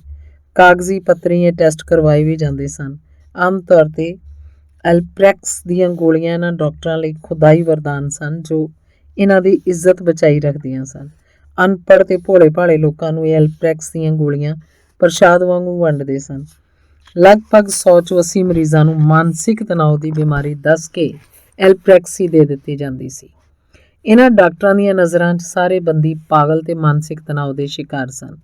ਹੋਰ ਬਿਮਾਰੀ ਦੀ ਕੀ ਮਜਾਲ ਜੋ ਇਹਨਾਂ ਡਾਕਟਰਾਂ ਦੀ ਹੁੰਦਿਆਂ ਬੰਦੀ ਦੇ ਨੇੜੇ ਵੀ ਲੱਗ ਜਾਏ। ਜੇ ਕਿਸੇ ਬਿਮਾਰੀ ਕਾਰਨ ਕਿਸੇ ਬੰਦੀ ਦੀ ਮੌਤ ਹੋ ਜਾਂਦੀ ਸੀ ਤਾਂ ਉਹ ਮਰ ਕੇ ਵੀ ਇਹਨਾਂ ਦੇ ਕਾਗਜ਼ਾਂ ਵਿੱਚ ਘੱਟੋ ਘੱਟ 8 ਘੰਟੇ ਜਿਉਂਦਾ ਰਹਿੰਦਾ ਸੀ। ਇਹ ਮਰੀਜ਼ ਨੂੰ ਮਰਨ ਤੋਂ ਬਾਅਦ ਵੀ ਜਿਉਂਦਾ ਵਿਖਾ ਕੇ ਜੇਲ੍ਹ ਪ੍ਰਸ਼ਾਸਨ ਦੇ ਗਲ ਮੜ ਦਿੰਦੇ ਸਨ। ਇਸ ਮਾਮਲੇ 'ਚ ਜੇਲ੍ਹ ਪ੍ਰਸ਼ਾਸਨ ਦੀ ਹਾਲਤ ਸੱਪ ਦੇ ਮੂੰਹ 'ਚ ਕੋੜ ਕਿਰਲੀ ਵਾਲੀ ਹੁੰਦੀ ਸੀ। ਜੇ ਉਹ ਵਿਅਕਤੀ ਜੇਲ੍ਹ ਅੰਦਰ ਮਰਿਆ ਵਿਖਾ ਦਿੰਦੇ ਤਾਂ ਇਸ ਗੱਲ ਦੀ ਜ਼ਿੰਮੇਵਾਰੀ ਉਹਨਾਂ ਦੇ ਸਿਰ ਹੀ ਪੈਂਦੀ ਸੀ ਕਿ ਉਹਨਾਂ ਨੇ ਮਰੀਜ਼ ਨੂੰ ਜਲਦੀ ਹਸਪਤਾਲ ਭੇਜਣ 'ਚ ਕੋਤਾਹੀ ਦਿਖਾਈ ਸੀ। ਦੋਸਤੋ, ਇੱਥੇ ਸੋਚਣ ਵਾਲੀ ਗੱਲ ਇਹ ਹੈ ਕਿ ਜੇਲ੍ਹ ਸੁਪਰਡੈਂਟ ਕੋਈ ਡਾਕਟਰ ਤਾਂ ਹੈ ਨਹੀਂ। ਉਹ ਤਾਂ ਡਾਕਟਰ ਦੀ ਸਿਫਾਰਿਸ਼ ਕਰਨ ਤੇ ਹੀ ਕਿਸੇ ਬੰਦੀ ਨੂੰ ਸਰਕਾਰੀ ਹਸਪਤਾਲ ਭੇਜ ਸਕਦਾ ਸੀ, ਪਰ ਜੇ ਡਾਕਟਰ ਅਸਾਮੀਆਂ ਨੂੰ ਹੀ ਅਸਲੀ ਮਰੀਜ਼ ਬਣਾ ਕੇ ਬਾਹਰ ਭੇਜਦੇ ਰਹਿਣ ਤਾਂ ਜੇਲ੍ਹ ਸੁਪਰਡੈਂਟ ਕਿਵੇਂ ਮਨਾ ਕਰ ਸਕਦਾ ਸੀ। ਉਹਦੀ ਕੀ ਮਜਾਲ ਸੀ ਜੋ ਡਾਕਟਰ ਅੱਗੇ ਕੁਸਕ ਸਕੇ। ਆਖਰ ਡਾਕਟਰ ਨੂੰ ਵੀ ਤਾਂ ਕੁਝ ਕਾਨੂੰਨੀ ਸ਼ਕਤੀਆਂ ਮਿਲੀਆਂ ਹੋਈਆਂ ਸਨ। ਉਹ ਜੇਲ੍ਹ ਦੇ ਲੰਗਰ 'ਚ ਬਣੀ ਤਾਜ਼ੀ ਹਰੀ ਸਬਜ਼ੀ ਨੂੰ ਕੀੜਿਆਂ ਵਾਲੀ ਸਬਜ਼ੀ ਬਣਾ ਸਕਦਾ ਸੀ ਤੇ ਜੇਲ੍ਹ ਦੇ ਸਟੋਰ 'ਚ ਪਏ ਚੰਗੇ ਅਨਾਜ ਨੂੰ ਨਕਾਰਾ ਕਹਿ ਕੇ ਖਾਰਜ ਕਰ ਸਕਦਾ ਸੀ। ਤੇ ਹਵਾਦਾਰ ਬੈਰਕਾਂ ਨੂੰ ਮੌਸਮ ਮੁਤਾਬਕ ਨੁਕਸਾਨਦਾਇਕ ਘੋਸ਼ਿਤ ਕਰ ਸਕਦਾ ਸੀ। ਕਈ ਵਾਰੀ ਇਹ ਡਾਕਟਰ ਜੱਲਾਦ ਦਾ ਫਰਜ਼ ਨਿਭਾਉਣ ਤੋਂ ਵੀ ਪਰਹੇਜ਼ ਨਹੀਂ ਕਰਦੇ। ਜੇ ਕੋਈ ਮਰੀਜ਼ ਜ਼ਿਆਦਾ ਕ੍ਰਾਂਤੀਕਾਰੀ ਬਣਨ ਦੀ ਕੋਸ਼ਿਸ਼ ਕਰੇ ਤਾਂ ਇਹ ਉਹਨੂੰ ਕਾਗਜ਼ੀ ਤੌਰ ਤੇ ਮਾਨਸਿਕ ਰੋਗੀ ਜਾਂ ਪਾਗਲ ਦਿਖਾ ਕੇ ਫਾਂਸੀ ਕੋਠੜੀਆਂ ਵਿਖੇ ਬੰਦ ਕਰਾਉਣ 'ਚ ਜ਼ਰਾ ਵੀ ਦੇਰ ਨਹੀਂ ਕਰਦੇ। ਇੱਕ ਵਾਰੀ ਮੈਂ ਵੀ ਕ੍ਰਾਂਤੀਕਾਰ ਬਣਨ ਦਾ ਯਤਨ ਕੀਤਾ ਸੀ, ਪਰ ਡਾਕਟਰ ਕਰਮਜੀਤ ਸਿੰਘ ਨੇ ਮੈਨੂੰ ਬੜੇ ਪਿਆਰ ਨਾਲ ਸਮਝਾਇਆ ਕਿ ਜੇ ਮੈਂ ਆਪਣੀਆਂ ਹਰਕਤਾਂ ਤੋਂ ਬਾਜ਼ ਨਾ ਆਇਆ ਤਾਂ ਮੈਨੂੰ ਪਾਗਲ ਕਰਾਰ ਦੇ ਕੇ ਹਨੇਰੀਆਂ ਫਾਂਸੀ ਕੋਠੜੀਆਂ 'ਚ ਬੰਦ ਕਰਵਾ ਦੇਣਗੇ ਤੇ ਉਹਨਾਂ ਦੀ ਮਰਜ਼ੀ ਬਿਨਾਂ ਕਿਸੇ ਦੀ ਵੀ ਹਿੰਮਤ ਨਹੀਂ ਹੋਣੀ ਕਿ ਮੈਨੂੰ ਉੱਥੋਂ ਬਾਹਰ ਕੱਢ ਦੇਵੇ। ਮੇਰੀ ਸਾਰੀ ਕੈਦ ਪਾਗਲਖਾਨੇ ਅੰਦਰ ਹੀ ਕੱਟੇਗੀ। ਮੈਨੂੰ ਡਾਕਟਰ ਸਾਹਿਬ ਦੀ ਗੱਲ ਸੁਣ ਕੇ ਜਿਵੇਂ ਸੱਪ ਹੀ ਸੁੰਘ ਗਿਆ ਤੇ ਮੇਰੀ ਰੂਹ ਅੰਦਰ ਤੱਕ ਕੰਬ ਗਈ ਸੀ। ਮੈਂ ਤਾਂ ਬਾਹਰ ਜਾ ਕੇ ਸੁਨਹਿਰੀ ਭਵਿੱਖ ਦੇ ਸੁਪਨੇ ਸੰਜੋ ਰਿਹਾ ਸੀ। ਇਹ ਮੈਂ ਕਿਹਦੇ ਨਾਲ ਪੰਗਾ ਲੈ ਲਿਆ ਸੀ? ਦੋਸਤੋ, ਉਹ ਦਿਨ ਤੇ ਅੱਜ ਦਾ ਦਿਨ ਮੈਂ ਤਾਂ ਡਰਦਿਆਂ ਕਦੇ ਹਸਪਤਾਲ ਵੱਲ ਮੂੰਹ ਵੀ ਨਹੀਂ ਕੀਤਾ। ਜੇ ਕੋਈ ਬਿਮਾਰੀ ਹੋਵੇ ਵੀ ਤਾਂ ਮੈਂ ਆਪਣੇ ਕੈਦੀ ਭਰਾ ਵੈਦ ਸੋਮਨਾਥ ਦੀ ਦੇਸੀ ਦਵਾਈ ਲੈ ਕੇ ਹੀ ਸਬਰ ਕਰ ਲੈਂਦਾ ਸੀ।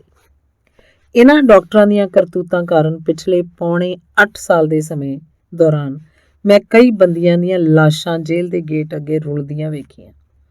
ਜਿਨ੍ਹਾਂ ਦੇ ਵਾਰਸ ਆ ਗਏ ਰੋਂਦੇ ਪਿੱਟ ਤੇ ਲਾਸ਼ ਚੁੱਕ ਕੇ ਲੈ ਗਏ, ਜਿਨ੍ਹਾਂ ਦੇ ਨਹੀਂ ਆਏ ਉਹਨਾਂ ਦੀ ਲਾਸ਼ ਦੀ ਬੇਕਦਰੀ ਇਹਨਾਂ ਮੁਰਦਿਆਂ ਦਾ ਖੂਨ ਪੀਣ ਵਾਲੇ ਆਦਮਖੋਰ ਡਾਕਟਰਾਂ ਦੇ ਸਦਕੇ ਕਿਸੇ ਕੁੱਤੇ ਨਾਲੋਂ ਵੀ ਬਦਤਰ ਹੋਈ। ਜੇ ਕਿਸੇ ਮਰੇ ਬੰਦੀ ਦੇ ਪਰਿਵਾਰ ਵਾਲੇ ਇਹਨਾਂ ਦੀ ਕੁਤਾਹੀ ਵਿਰੁੱਧ ਅਦਾਲਤ 'ਚ ਕੇਸ ਵੀ ਕਰ ਲੈਣ ਤਾਂ ਇਹ ਆਦਮਖੋਰ ਉਹਨਾਂ ਦੇ ਗਿੱਟੇ ਗੋਡੇ ਘੁੱਟ ਕੇ ਮਨਾਉਣ ਲਈ ਉਹਨਾਂ ਦੇ ਘਰ ਤੱਕ ਪਹੁੰਚ ਜਾਂਦੇ ਸਨ ਤੇ ਕਈ ਵਾਰੀ ਆਪਣੇ ਬੱਚਿਆਂ ਨੂੰ ਵੀ ਨਾਲ ਲੈ ਜਾਂਦੇ ਸਨ ਤਾਂ ਕਿ ਸ਼ਾਇਦ ਅਗਲਾ ਇਹਨਾਂ ਦੇ ਬੱਚਿਆਂ ਦਾ ਵਾਸਤਾ ਵੇਖ ਕੇ ਪਿਘਲ ਜਾਏ। ਤੇ ਜੇ ਕੋਈ ਬਹੁਤਾ ਅੜੀਅਲ ਨਾ ਵੀ ਮੰਨੇ ਤਾਂ ਸਾਰਾ ਜ਼ੋਰ ਜੇਲ੍ਹ ਅੰਦਰ ਰਹਿ ਰਹੇ ਗਵਾਹਾਂ ਨੂੰ ਮਨਾਉਣ ਲਈ ਲਗਾ ਦਿੰਦੇ ਸਨ। VIP ਸਹੂਲਤਾਂ ਦਾ ਲਾਲਚ ਤੇ ਮੋਟੀ ਰਕਮ ਦੇ ਰੂਪ 'ਚ ਲੱਗੀ ਲਾਟਰੀ ਇਹਨਾਂ ਗਵਾਹਾਂ ਨੂੰ ਚੁੱਪ ਕਰਾ ਦਿੰਦੀ ਸੀ। ਦੋਸਤੋ, ਜੇਲ੍ਹ ਅੰਦਰ ਮੈਡੀਕਲ ਸਹੂਲਤਾਂ ਦੀ ਹਾਲਤ ਤੇ ਡਾਕਟਰਾਂ ਦਾ ਰਵੱਈਆ ਬਹੁਤ ਵੱਡੇ ਸਵਾਲ ਪੈਦਾ ਕਰਦੇ ਹਨ ਕਿ ਕੀ ਮਰਨ ਵਾਲੇ ਬੰਦੀ ਜੇਲ੍ਹ ਅੰਦਰ ਆਪਣੇ ਕਾਨੂੰਨੀ ਅਪਰਾਧ ਦਾ ਹਿਸਾਬ ਕਿਤਾਬ ਚੁਕਾਉਣ ਜਾਂਦੇ ਹਨ ਜਾਂ ਮੌਤ ਨੂੰ ਗਲੇ ਲਾਉਣ। ਕਹਿਣ ਨੂੰ ਤਾਂ ਸਾਡੀਆਂ ਭਾਰਤੀ ਜੇਲ੍ਹਾਂ ਸੁਧਾਰ ਘਰ ਹਨ, ਪਰ ਅਸਲ 'ਚ ਮੁਰਦਾ ਘਰ ਬਣਦੀਆਂ ਜਾ ਰਹੀਆਂ ਹਨ। ਜੇ ਮਰਨ ਵਾਲੇ ਬੰਦੀਆਂ ਦੇ ਪਰਿਵਾਰ ਸਜ਼ਾ ਸੁਣਾਉਣ ਵਾਲੇ ਜੱਜ ਨੂੰ ਸਵਾਲ ਕਰਨ ਕਿ ਤੁਸੀਂ ਤਾਂ ਸਾਡਾ ਜਿਉਂਦਾ ਜਾਗਦਾ ਮੈਂਬਰ ਸੁਧਾਰਨ ਲਈ ਜੇਲ੍ਹ ਭੇਜਿਆ ਸੀ, ਸਾਨੂੰ ਸਾਡਾ ਮੈਂਬਰ ਜਿਉਂਦੀ ਹਾਲਤ 'ਚ ਵਾਪਸ ਕਰੋ, ਤਾਂ ਕਿ ਉਹਨਾਂ ਕੋਲ ਇਸ ਸਵਾਲ ਦਾ ਕੋਈ ਜਵਾਬ ਹੈ ਕਿ ਬੰਦੀ ਨੂੰ ਤੰਦਰੁਸਤ ਤੇ ਸੁਰੱਖਿਅਤ ਜੇਲ੍ਹ ਤੋਂ ਬਾਹਰ ਕੱਢਣ ਦੀ ਜ਼ਿੰਮੇਵਾਰੀ ਸਿਰਫ ਜੇਲ੍ਹ ਪ੍ਰਸ਼ਾਸਨ ਦੀ ਹੈ, ਸਾਡਾ ਸਮਾਜ, ਅਦਾਲਤਾਂ ਤੇ ਰਾਜ ਸਰਕਾਰ ਦੀ ਨਹੀਂ? ਕਿ ਪੈਸਾ ਹੀ ਇਹਨਾਂ ਆਦਮਖੋਰ ਡਾਕਟਰਾਂ ਲਈ ਸਭ ਕੁਝ ਹੈ? ਇਨਸਾਨ ਦੀ ਜ਼ਿੰਦਗੀ ਦੀ ਇਹਨਾਂ ਦੀ ਨਜ਼ਰਾਂ 'ਚ ਕੋਈ ਕੀਮਤ ਨਹੀਂ। ਮੰਨਿਆ ਕਿ ਜੇਲ੍ਹ ਅੰਦਰ ਆਉਣ ਵਾਲਾ ਹਰ ਵਿਅਕਤੀ ਕੋਈ ਅਪਰਾਧ ਕਰਕੇ ਹੀ ਆਉਂਦਾ ਹੈ, ਪਰ ਕੀ ਇਸ ਨਾਲ ਉਹਦੇ ਸਾਰੇ ਇਨਸਾਨੀ ਹੱਕ ਖਤਮ ਹੋ ਜਾਂਦੇ ਹੈ? ਕੀ ਉਹ ਇਨਸਾਨ ਸਮਝੇ ਜਾਣ ਦੇ ਕਾਬਿਲ ਵੀ ਨਹੀਂ ਰਹਿੰਦਾ? ਕੀ ਉਹਦੇ ਬੱਚੇ, ਮਾਂ-ਬਾਪ, ਭੈਣ ਭਰਾ ਤੇ ਪਤਨੀ ਉਹਦਾ ਰਾਹ ਨਹੀਂ ਤੱਕਦੇ? ਕੀ ਅਪਰਾਧੀ ਸਿਰਫ ਅਪਰਾਧੀ ਹੁੰਦਾ, ਹੋਰ ਕੁਝ ਵੀ ਨਹੀਂ? ਇੱਥੇ ਅਜਿਹੇ ਢੇਰਾਂ ਸਵਾਲ ਉੱਠ ਖੜੇ ਹੁੰਦੇ ਹਨ ਜਿਨ੍ਹਾਂ ਦਾ ਜਵਾਬ ਦੇਣ ਵਿੱਚ ਅਸੀਂ ਸਾਰੇ ਅਸਮਰਥ ਹਾਂ। ਕਿਸੇ ਵਿਅਕਤੀ ਨੂੰ ਉਹਦੀ ਗੈਰ ਕਾਨੂੰਨੀ ਕਾਰਵਾਈ ਕਾਰਨ ਆਪਣੇ ਵਿੱਚੋਂ ਛੇਕ ਕੇ ਜੇਲ੍ਹ ਅੰਦਰ ਸੁੱਟ ਦੇਣ ਦਾ ਹੱਕ ਸਾਡੇ ਸਮਾਜ ਨੂੰ ਹੈ, ਪਰ ਕੀ ਉਹਦੇ ਬੀਵੀ ਬੱਚਿਆਂ ਤੇ ਮਾਂ-ਬਾਪ ਦੀ ਖਾਤਰ ਉਹਨੂੰ ਸੁਰੱਖਿਅਤ ਤੇ ਤੰਦਰੁਸਤ ਬਾਹਰ ਕੱਢਣ ਲਈ ਜ਼ਿੰਮੇਵਾਰੀ ਸਾਡੀ ਨਹੀਂ? ਅੰਗ 9ਵਾਂ। ਦੋਸਤੋ, ਮੈਂ ਆਪਣੀ ਕੈਦ ਦੇ ਪਿਛਲੇ ਸਮੇਂ ਦੌਰਾਨ ਹਰ ਮੁਸ਼ਕਲ ਦਾ ਸਾਹਮਣਾ ਡਟ ਕੇ ਕੀਤਾ ਸੀ, ਪਰ ਇੱਕ ਦੌਰ ਅਜਿਹਾ ਵੀ ਆਇਆ ਜਿਹਨੇ ਮੈਨੂੰ ਧੁਰ ਅੰਦਰ ਤੱਕ ਹਿਲਾ ਕੇ ਰੱਖ ਦਿੱਤਾ ਸੀ। ਇਹ ਦੌਰ ਅਜਿਹਾ ਸੀ ਕਿ ਮੈਨੂੰ ਇੰਝ ਜਾਪਦਾ ਸੀ ਜਿਵੇਂ ਸਾਰੇ ਪਾਸਿਓਂ ਹੀ ਰੱਬ ਦੀ ਮਾਰ ਪੈ ਰਹੀ ਹੋਵੇ। ਪਿਛਲੇ 5.5 ਸਾਲ ਦੇ ਸਮੇਂ ਦੌਰਾਨ ਮੈਂ ਚੰਗੇ ਤੋਂ ਚੰਗੇ ਜੇਲ੍ਹ ਪ੍ਰਸ਼ਾਸਨ ਦੇ ਸੰਪਰਕ 'ਚ ਆਇਆ ਸੀ, ਪਰ ਮੇਰਾ ਵਾਹ ਕਦੀ ਵੀ ਕਿਸੇ ਮਾੜੇ ਸੁਪਰਡੈਂਟ ਨਾਲ ਨਹੀਂ ਸੀ ਪਿਆ। ਪਰ ਕਹਿੰਦੇ ਹਨ ਕਿ ਵਕਤ ਇਨਸਾਨ ਨੂੰ ਹਰ ਤਰ੍ਹਾਂ ਦੇ ਰੰਗ ਵਿਖਾਉਂਦਾ ਹੈ, ਹਰ ਤਰ੍ਹਾਂ ਦੇ ਹਾਲਾਤਾਂ ਨਾਲ ਜੂਝਣਾ ਸਿਖਾ ਦਿੰਦਾ ਹੈ। ਹੋਇਆ ਇੰਜ ਕਿ ਇਸ ਨਵੇਂ ਆਏ ਸੁਪਰਡੈਂਟ ਨੂੰ ਇਸ ਗੱਲ ਦੀ ਬੜੀ ਈਰਖਾ ਸੀ ਕਿ ਜੇਲ੍ਹ ਅੰਦਰ ਬੈਠਾ ਇੱਕ ਕੈਦੀ ਇਸ ਹੱਦ ਤੱਕ ਪੜ ਗਿਆ ਕਿ ਉਹਨੇ ਕੈਦੀਆਂ ਨੂੰ ਹੀ ਵਿਸ਼ਾ ਬਣਾ ਕੇ PhD ਸ਼ੁਰੂ ਕਰ ਦਿੱਤੀ। ਕਈ ਵਾਰੀ ਅਜਿਹਾ ਹੁੰਦਾ ਹੈ ਕਿ ਅਫਸਰ ਲੋਕ ਆਪਣੇ ਬੱਚਿਆਂ ਨੂੰ ਪੜ੍ਹਨ ਲਈ ਹਰ ਤਰ੍ਹਾਂ ਦੀ ਸਹੂਲਤ ਮੁਹੱਈਆ ਕਰਾਉਂਦੇ ਹਨ, ਪਰ ਉਹਨਾਂ ਦੇ ਬੱਚੇ ਫਿਰ ਵੀ ਨਹੀਂ ਪੜ੍ਹਦੇ। ਪਰ ਕੁਝ ਲੋਕ ਮੁਸ਼ਕਲ ਹਾਲਾਤਾਂ 'ਚ ਵੀ ਪੜ੍ਹ ਲਿਖ ਜਾਂਦੇ ਹਨ। ਇਸ ਲਈ ਅਜਿਹੇ ਅਫਸਰ ਲਈ ਇਹ ਗੱਲ ਬਿਲਕੁਲ ਅਸਹਿ ਹੋ ਜਾਂਦੀ ਹੈ ਕਿ ਕੋਈ ਜੇਲ੍ਹ ਅੰਦਰ ਕਿਵੇਂ ਪੜ੍ਹ ਲਿਖ ਜਾਏ। ਇਸ ਨਵੇਂ ਅਫਸਰ ਦਾ ਵਰਤਾਓ ਬੰਦੀਆਂ ਪ੍ਰਤੀ ਬਿਲਕੁਲ ਮਾੜਾ ਸੀ। ਉਹਨੇ ਆਉਂਦਿਆਂ ਹੀ ਜੇਲ੍ਹ ਅੰਦਰ ਬਣਿਆ ਪੰਜਾਬੀ ਯੂਨੀਵਰਸਿਟੀ ਦਾ ਪ੍ਰੀਖਿਆ ਕੇਂਦਰ ਕੈਂਸਲ ਕਰਵਾ ਦਿੱਤਾ। ਅਜਿਹਾ ਕਰਨ ਪਿੱਛੇ ਉਹਦਾ ਤਰਕ ਇਹ ਸੀ ਕਿ ਬੰਦੀ ਜੇਲ੍ਹ ਅੰਦਰ ਹੀ ਪੜ੍ਹਨਾ ਲਿਖਣਾ ਸਿੱਖ ਕੇ ਜੇਲ੍ਹ ਪ੍ਰਸ਼ਾਸਨ ਦੇ ਵਿਰੁੱਧ ਸ਼ਿਕਾਇਤਾਂ ਲਿਖ ਕੇ ਭੇਜਦੇ ਹਨ। ਸੋ ਇਹਨਾਂ ਦਾ ਪੜ੍ਹਨਾ ਭਵਿੱਖ 'ਚ ਜੇਲ੍ਹ ਪ੍ਰਸ਼ਾਸਨ ਲਈ ਨੁਕਸਾਨਦੇਹੀ ਸਾਬਤ ਹੋ ਸਕਦਾ ਹੈ। ਉਹਦਾ ਇਹ ਨਜ਼ਰੀਆ ਵੇਖ ਕੇ ਮੈਂ ਸੋਚਿਆ ਕਿ ਸਿੱਧੂ ਸਾਹਿਬ ਵਰਗੇ ਸੁਪਰਡੈਂਟ ਤਾਂ ਫਿਰ ਨਾ ਸਮਝ ਹੀ ਸਨ, ਜਿਨ੍ਹਾਂ ਨੇ ਵੱਖ-ਵੱਖ ਯੂਨੀਵਰਸਿਟੀਆਂ ਨੂੰ ਖੱਤ ਲਿਖ ਕੇ ਜੇਲ੍ਹ ਵਿਖੇ ਸਟੱਡੀ ਸੈਂਟਰ ਤੇ ਪ੍ਰੀਖਿਆ ਕੇਂਦਰ ਸਥਾਪਿਤ ਕਰਵਾਏ ਤੇ ਬੰਦੀਆਂ ਦਾ ਭਵਿੱਖ ਸਵਾਰਨ ਦਾ ਯਤਨ ਕੀਤਾ।